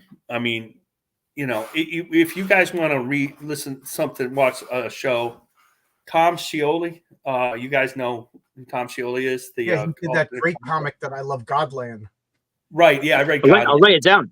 And he does a show called he does it's about 12 minutes. He does Thor's Day, and he does on YouTube. Total Recall is his YouTube channel, and he does fantastic 4-day Friday. And he goes, you can watch him in about 12 minutes, and he'll break down, much like your Sunday comics, except in a smaller bite. And you could see, it's interesting to go through the early. He's up to Fantastic Four number 12, I think. No, 16 or something, like 16. And it's very interesting. You can see the development of these comics. And, he has his bias towards Kirby. He wrote the Kirby he's done Kirby cartoon biographies, and Stan Lee and Jack Kirby. He did Godland. He loves Kirby. And you learn a lot about Ben Grimm and what he would come up with because he did the bio comic of Kirby. And he said something like, it doesn't come out of me. He said that about Reed Richards and Ben Grimm. I try to catch it. I know that Stan Lee said that Ben Grimm is the most personal character to Jack Kirby. So yeah, maybe it is a self-insert, but I know from Jack Kirby's own words that he said he based him his personality on his grandfather. But yeah, it could be he wasn't too. I never met Jack Kirby. I missed him. But like the patriarch, it's a tribute to my dad, but he's not my dad. He's not very personal to me, and it's not me. Obviously, I don't have any children, but I do think Jack Kirby took a lot from his family and put him into Ben Grimm to the point when they finally announced that Ben Grimm was Jewish in the 90s. I was like, of course he is. Yeah, obviously he is. It's Jack Kirby, and I even thought it's the Gollum. It's to the point. The Gollum, yeah. There's certain things definitely. Definitely. For him not to be Jewish would have been wrong. And I think Peter Parker not to be a white Protestant is wrong. He's just they never really said what Peter Parker really was after all these years. Forest Hills, he could be Jewish too, actually. Yeah, he's not Chinese, but that was before the Chinese took over. Before the Chinese. Oh God. When I was living in Flushing. Yeah, well, that's one thing that everybody gives Stan such a hard time, but he tried really hard to keep straight, other than hating the Reds and stuff, a lot of politics out of the comics. That didn't really show up until the late 60s and early 70s. Would you say, Marcus, perhaps he resorted to allegory rather than overt messaging? Yeah, and that's more of his. I mean, you've got to give him credit for that. That's sort of more of his approach. That it's when they started saying that the X-Men were gay, to me that because the X-Men are the other, and what are the other? X-Men were the outsiding group that was discriminated. That was the X-Men's motif. If we save anybody, they still hate us. So they're an allegory. Yeah. So the question is then, how come the mutants were hated when they looked they all at that point in the 60s, they all looked like, normal. They looked like the Avengers or Fantastic Four. In fact, 2 mutants were in the Avengers. And then they could pick the Scarlet Witch. You're a mutant. How can we tell the Scarlet Witch is a mutant and Invisible Girl isn't? I'll tell you this. It's not that they hate mutants. It's they hate the X-Men because they are pains in the ass. They're their own worst enemy. Nobody. Well, 1965. I don't know if right, because the X-Men original idea for the X-Men, they're supposed to be teenagers. That's right. They're supposed to be rebellious. They're supposed to be teenagers, and that's what they went with all the way up until I think the mid '80s when Claremont got it and when they came in 70s. Because Jean Grey and Scott Summers must be in their 20s in 79, 80 for Dark Phoenix. Yeah, Dark Phoenix. Yeah, Dark Phoenix is when they started aging them up, but they were originally supposed to be teenagers. I mean, they were teenagers. You know, that's the way it was supposed to be. They were in school. They were teenagers. The youngest was the Iceman. That was the whole thing. The youngest was Iceman. He was about 14 or 13, which is why he said, "Ew, girls." And the other ones were all about 16 or 17, and they were all hot to trot for Jean, including Professor X. The trick question was, if you ask anybody who the original X-Men were, they always add Jean Grey, but Jean Grey joined the X-Men in issue number 1. She was not an original X-Men. The X-Men were the 4 guys. Well, hence X-Men. Correct. They didn't look a little older until Neil Adams drew them, but they were still young on the younger side. And I think by Giant Size X-Men number 1, I would think Scott, was 21, 22. I mean, that's still super young. Yeah. Adams' Sentinels were so menacing, eh? He drew the Sentinels. Oh, the Sentinels. Terrifying. On the board now for 10 Still minutes. Kirby created Sentinels, Adamantium right? pierce Superman's skin. No. No, No, not with his density increase. No. Oh, that's a great comic. Did you ever read the comic where they found out adamantium is? It's that early Barry Windsor Smith drawing like Jack Kirby. That's a fantastic comic. Yeah. Oh, the power in that comic. That was fantastic. I don't know. What do I know? I don't know. I like to go back and read the original X-Men. I kind of like that. I like the idea of Warner Raw, all those different artists drawing it. Like, they weren't the greatest, but see how they figured it out. Like Werner Roth. I mean, he's a romance artist, but he never really broke through like Gene Colan or John Romita did on the superheroes. And it was really a writer's book for a long time. It didn't sell, but it was a writer's book. Roy Thomas book mainly.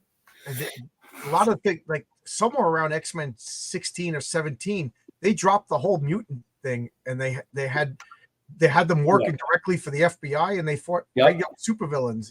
That's right. They were trying to save the book.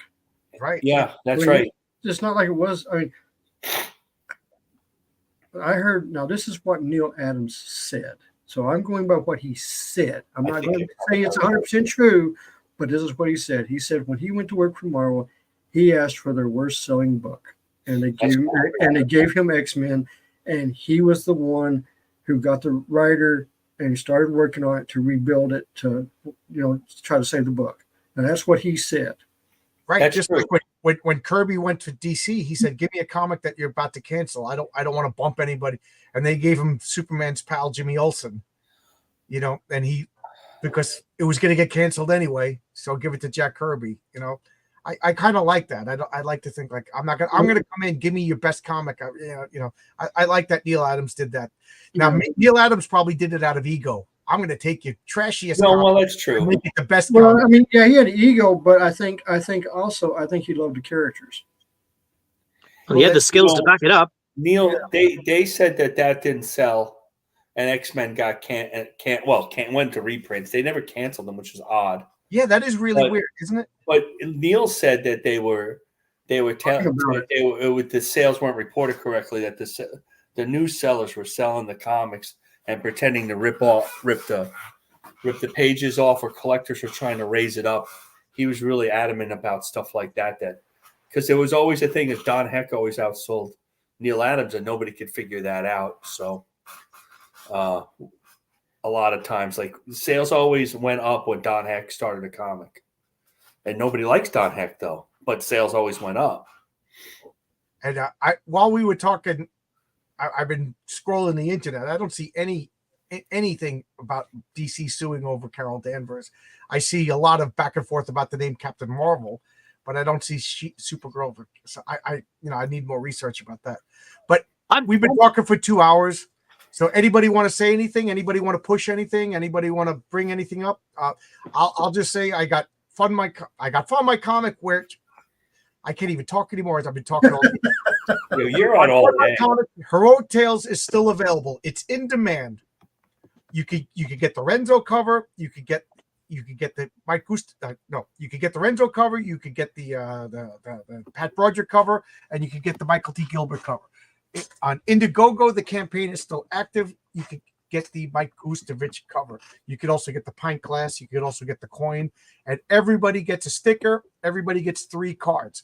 I have 7 cards.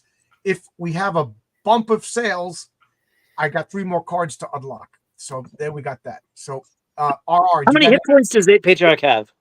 I have his How many hit points? How many hit points he got? I think 41, somewhere around 41. I was going to guess 48. I had this feeling it was in the 40s. I was going to guess 48. I might have told you, but in case you guys don't know what we're talking about, I play again. Villains and Vigilantes. I play the game, and I actually statted out my characters. So when I looked at all the things that Patriarch was doing in the comic, I role played to myself afterwards to see, could he actually do this according to the rules that I made up.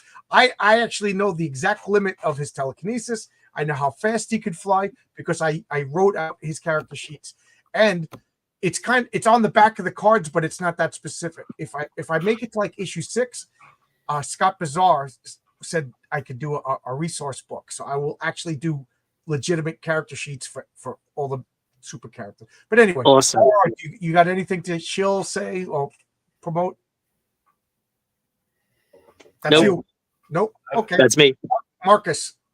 I don't have much to shill. I'm always available to draw stuff for people if they like. I finished that cover for Ashley Land of Unbreakable Argonauts. I don't know when it comes out. I'm gonna let everybody know, and I'll shill that. I'm very happy that he did that, and I have to send those comic pages to T Bunny.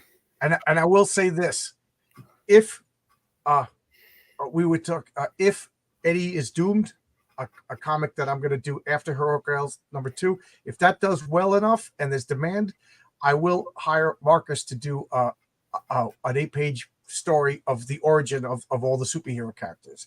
Wow, thank you so much. I made up about 12 superhero characters and villains, to populate the comic, and I fell in love with the designs, and a couple of people. Those designs are fantastic. Yeah, so they are so Those good. are so A couple good. of people asked me, "What's his story?" I'm like, "Well," so I would like to do the top 10 Golden Age, and then the top 10 Silver Age, or maybe I don't know, 5 of one Silver and Golden in the same book. I don't know how I'm going to do it, but I would like to do, like, I'll write the stories, and then have Marcus draw one. Brian Bow already claimed one, of Tonic Bowl.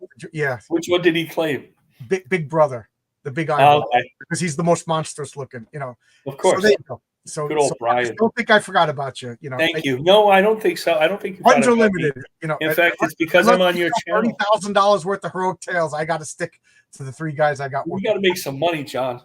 Right. And James, did you got anything, any links, anything you can promote? All I'm going to say is the Steins, Rise of the Vampires. Waiting on Don to get me the pages back. Once we get them back, we'll go to publication. If I have extra books, I will do a Fund My Comic on demand. That means the minute you buy it, I'll ship it if I have extra books. So look for that. Once we get the books in, I get all the backers taken care of. If I have extras, if you want to grab a copy, I'll have it up on Fund My Comics when we get it. Give us the link when you're on, and I'll post it on. Yeah. That's my job. Like I said, I have to get the books back because my campaign's closed. But when you're ready, when we get everything mailed out and everything like that, then if I have stuff left over, we'll throw it up on until we sell it out. I'll throw it up on Fund My Comic. Logic has an interesting question. I'll address. Does DC have mutants, or is that unique to Marvel Comics? I do know that in the Infinity Incorporated, that Obsidian and Jade were mutants, and I remember think they have mutants, but not in the same way that Marvel has them. But they did have people whose origins were they were born with powers, and that's because their father was the original Green Lantern. They've since reconfigured DC, which is why I cannot emotionally get involved in DC. It's like a girlfriend that's like, okay, we're going steady up. By the way, I'm going to invoke a whole new personality. I'm schizophrenic. Here's my new personality. You have to learn to love me. Forget it. I'm done with you. I'm done with you. So that's the way I feel about DC. They keep changing the continuity, and it really bothers me. But at one point, they had mutants. I don't know if they still do. So what's next week? Next week, I'm calling it Spider-Man versus Batman. And you be quiet, RR. But next week is Spider-Man versus Batman. I got a lot to say. All right. So, and again, open chat. I love this. I love that. Yeah, it's this was no a good longer one. Marcus and I. I like that there's other people talking. It would be really cool if we got people that disagreed. Don't get hot. It's not worth it. It's just silly. But it's a fun argument. I'm not even going to bring up comments, pick people calling their champion yet. We got a week to think about it. As normal, I'd like to talk about the real world creation of the character, the character, their story, their weaknesses, their strengths, their rogue scout. You know, make it like, because if we just talk about the fight, it's the last 10 minutes. You know, like make it last an hour. Like make it interesting. Well, we could talk about comics for hours and Oh hours. yeah. But you know what I mean? Like try to make it informative. Like, you know, let's pretend that we're making a service. Let's. It's I do have one more a thing public for service James. announcement. Yes. What's up, Marcus? I have one for James. You're a big Rob Liefeld. I know you're a bigger Jim Lee fan, but you're a Rob Liefeld fan. Mm-hmm. So I just finished listening to this today. Let me see if I get the exact on comic historians. They had a comic book historians YouTube channel, and almost an hour and 40 minutes interview with Rob, and it was really interesting. So you might like that. Oh, talking about Rob. I like Rob's. I like interviews with Rob. I don't always agree with Rob. Give me 5 but minutes. I do like he's a great interview. A lot of it says Batman's weakness is Father's Day. Yes, so if Spider-Man fights on Father's Day or Mother's Day, all bets are off. That's great. No prep time. So Spider-Man fights Batman on Father's Day. Yeah, but you know what? If Batman fights on Uncle's Day or Girlfriend's Day, Okay. Hey, wait a second. Batman. Well, we'll talk about this next week. But both Batman and this Spider-Man comment- really have no parents. As you can see behind me over here on the wall is original Jim Lee artwork. Yes, I know. But this is Rob Liefeld's original Hogman cover. Oh wow! Oh yeah, that's Ooh. great. Wow. Yeah, that's awesome. So I I have like that. his work a lot more now than I did back in the day. It's real exciting. Rob's always been good to me ever since '94. So okay, I didn't know this. I just found this out right now. It says Batman's mother is alive in Absolute Batman. Then it's not Batman. No, but Absolute Batman isn't Batman. That is Absolute Batman is not Batman. no, Absolute Batman is an alternate universe. But that's but not. that's a different line. They're doing No, Atlantic no, comics, and Jim Lee's coming back to draw Batman again. Yeah, Right, am I right? Jim Lee and Scott Lobdell are returning to Batman. So they're going to have the regular Batman, and the Absolute Batman is to be ignored. 5 issues. Batman right now They're is going just to have them both running at the same right now. time. Absolute Batman is just 5 issues. Ultimate Absolute Superman- Batman's biceps. Absolute Batman's biceps are bigger than his head. What does that say about the comic and the character? Absolute That he's like Green Power Lantern Girl, except has he's a a magic guy. whistle that when he whistles, it controls the ocean. But it's an alternate Green Lantern. Then it's not Green Lantern. Yeah. You know. I'm saying this. I got the book, Absolute Batman, and I did get the 1 in 100 cover. Jim Lee. Okay. So I got that. So it's But your I fault was- the comics are still around. I am a Warner Brothers gesture after all. Thank you very much. But I like the story. To me, he's not the Batman. I mean, he's not the Batman I love. I grew up. And guys, don't take it the wrong way. If you like it, good for you. I'm happy for you. I'm happy that it's selling. I'm happy that there's excitement in the comic book stores. I'm happy that the comic book Something, stores are yes. selling. But all I'm saying is it's not Batman, and it's not for Right. me. The But reason, if James likes it, that's a success. well, for here's James. the thing. This is the reason why I like Batman so much. The original Batman, Bruce Wayne, the one that we all read and everything like that. Detective Comics 27 was released on the same month my father was born. Okay. Wow. That's great. Okay, so Wow. Huh. and I always looked at my Nice. dad superhero thing, but so I have, and my dad's gone now. So Okay. to me, Batman is kind of a thing for me with my Yeah. dad. So it's one of those It's things. personal too. So that's why I love Batman so much, and why I've always loved Batman. The most amazing thing about Batman is of all the big time DC characters, I don't think Superman was ever close to cancellation, but I know Detective Comics was. Oh, really? That's Detective Comics. Yes. No. Yeah. Right. Twice. He was close to cancellation before the Batman TV show, and the TV show saved him. Right. And then Detective Comics in particular, because Batman always outsold Detective. When Neil Adams came in. Yeah. Right. And even but after Neil Adams, when they had Superman Family, Batman Family is more popular than Detective Comics. So when they ended Batman Family to roll all those characters in Detective Comics to save Correct. Detective Comics. Correct. Because at the time it was written. This is when I was a little kid, I did get Superman and Batman comics. And Ernie Chan was the artist, and John Calnan, and these were not exciting Batman artists. And David Verne, a 40s writer, was writing it. And it was just like Batman was nothing. And he limped along, really. Even the Gene Colan, Don Newton, Batman did not sell well. Like Frank Miller, really saved him with that Dark What Knight. came out first, the Tim Burton Batman movie or the Frank Miller? Frank Miller. Frank Miller did. 1986. 86. 1986. 89's He Batman the really film. saved it. I mean, of course, he built upon the Neil Adams and Danny O'Neill Dark and Frank Robbins, by the way, Dark Batman. But Batman really, I mean, I think at least Detective was always in danger. And I just find, again, it's one of these comic things that I can't wrap my mind around. X-Men got I just want to canceled. say thank you for this comment. Where is it? Everything just shifted again. Mike's Total Dragon channel says, I always like the vibe. It's similar to an LCS. That is thank you. That is the absolute best comment you can make, because that was the whole point of this. I forget whose channel I was on. I think I was on with Matt Barr on somebody else. And we were talking about, I want to make a show that's like hanging out at a comic book store, where Superman fights the Flash. That was the original one because the guy at work was talking about that. And then I was like, yeah, I got to come up with a cool name. And then I came up with It's Clobbering Time. And that's what it's supposed to be. That's a great name. Yeah, it's supposed to be, Marcus lives 1,000 miles away. You live on another planet. I don't know where James, he lives 3/4 of the country away. So this is a virtual comic book rule. The only difference is we can't smell each other's horrible Funyun breath. And I don't walk into a car and with a stack of comics. I'm too fat to eat Funyuns.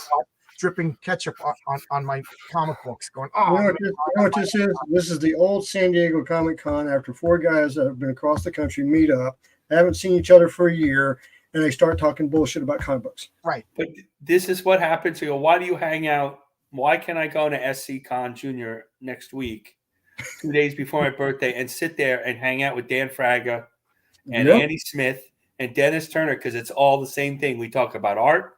And we talk about comics. I spend all day there. I spend no money on comics because I'm not looking for them. Just to hang out, to do exactly what I'm doing with you guys right now.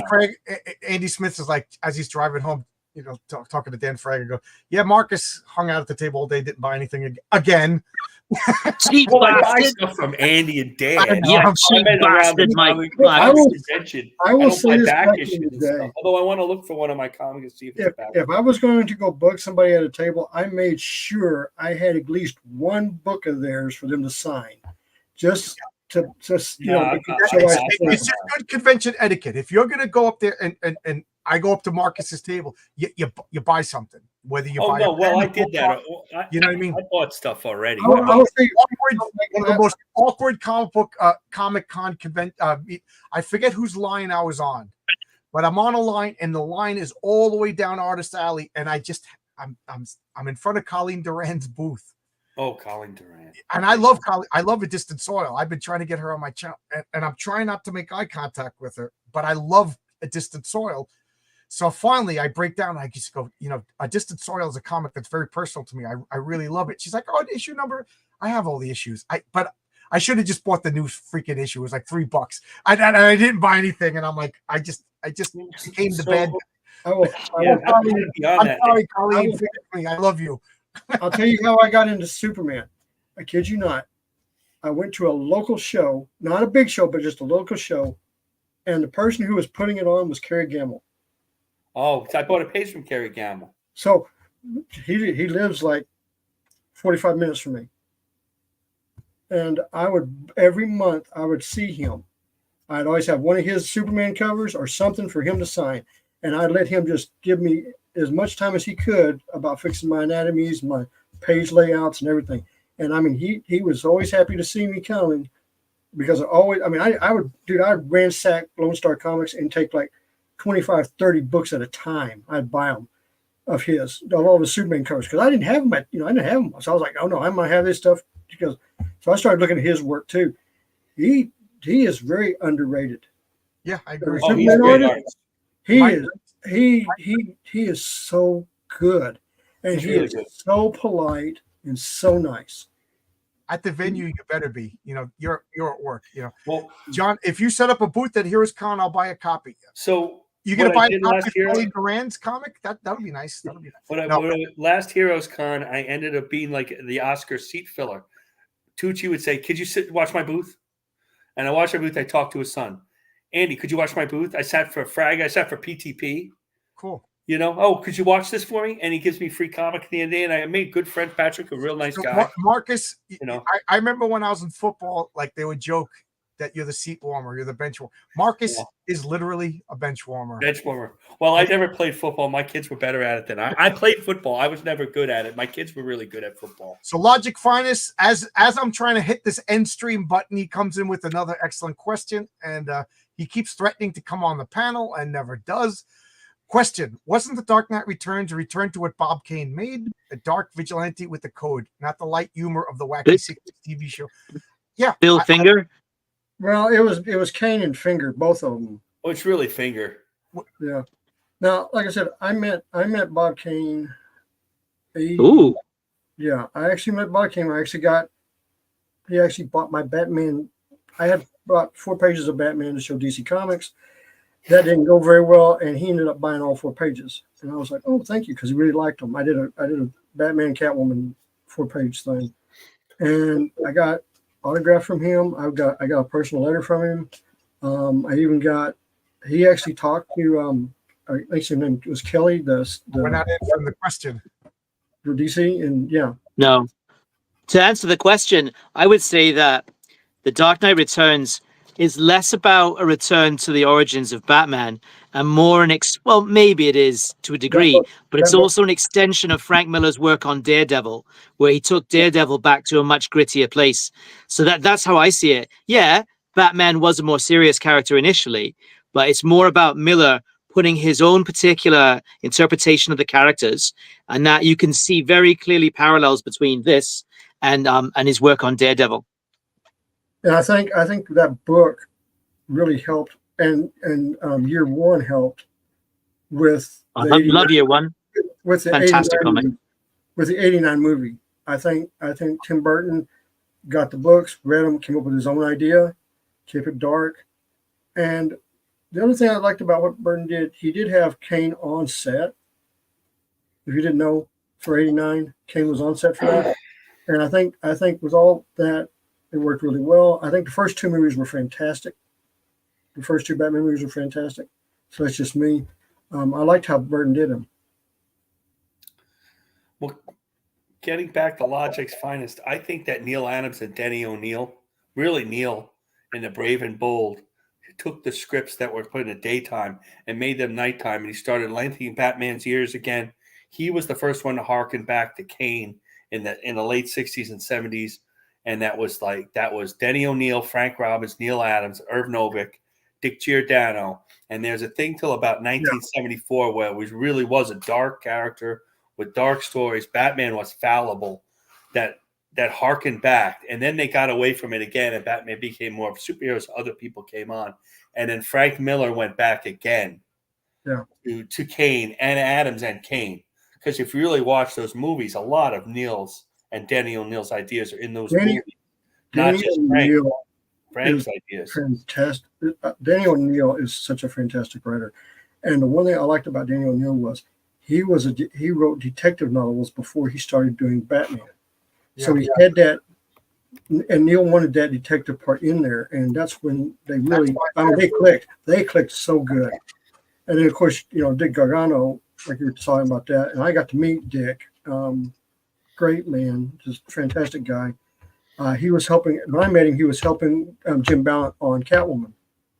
and he was doing those books. So that's when I met him, and he just, man, he blew my mind. Man, he was so good. As far as the Dark Knight Returns, I think it helped and hurt Batman at the same time. I think it reestablished Batman as a grim, gritty, more dark, like Marcus was talking about. Like so many people. I remember when the Tim Burton movie was first announced. I was working in Manhattan for AT&T at the time, and they were all like, "Oh, Mike Keaton, Batman! It's going to be bam pow! It's just going to be the funniest movie." And I'm like, "No, Batman, you know." And I think without the Dark Knight Returns, maybe we wouldn't have the Tim Burton movie, and then Batman kind of would have been a half jokey character in the public eyes, not hardcore comic books fan. But at the same time, I like Batman as a fallible detective guy who solves crimes, maybe helps up the police. I don't like Batman on the moon making contingency plans to take out Wonder Woman and Martians and leading an army against Darkseid. Like it's the wrong character for that. So I don't like the Dark Knight Returns, mostly because of the treatment of Superman in it. But I guess I'm in the minority. I don't like the treatment of Superman at all. I also don't like. agree with you. I don't like the Tim Burton Batman movies. That's not Batman. Like there's such a point where Batman does not drive into the Joker's hat out and drop a bomb and kill everybody like he did in the first movie. The Batman in the second movie, machine guns don't come out of the Batmobile. Just have a remote control bomb machine, have a drone and sit at home and fly it in, drop bombs. And, Batman doesn't do that, and you also don't wear armor and get shot 400 million times, and you can't turn your, as far as I'm concerned, they never made a Batman movie yet. They made a character named Batman in the movies, but they never made but to be honest, I think 20 years in the comics, they haven't made a Batman comic. He's this invincible ninja fighter smasher guy that, like, I don't know. They keep telling us how smart he is, but they never show us how smart he is lately. No, not anymore. Yeah, but anyway, we'll talk more about Spider-Man and Batman next week. Okay. What do we say? I mean, Robin shows up less than a year after Batman. In the movies, yeah. Well, that's the scale of the movies. You know what I mean? Every movie they have to add something to it. That's why Batman is one portrayed in the Brave and the Bold series. Yep, the Jim Aparo Batman. Yeah, it's a hot take. But what do you want me to say? But thanks a lot, everybody. We already gave our outros. Good night. So we're just going to, before Logic's Finest pulls us in with another cool comment. So I'm going to hit the button before I see a comment pop up. All right. Bye-bye, everybody. Thanks, John.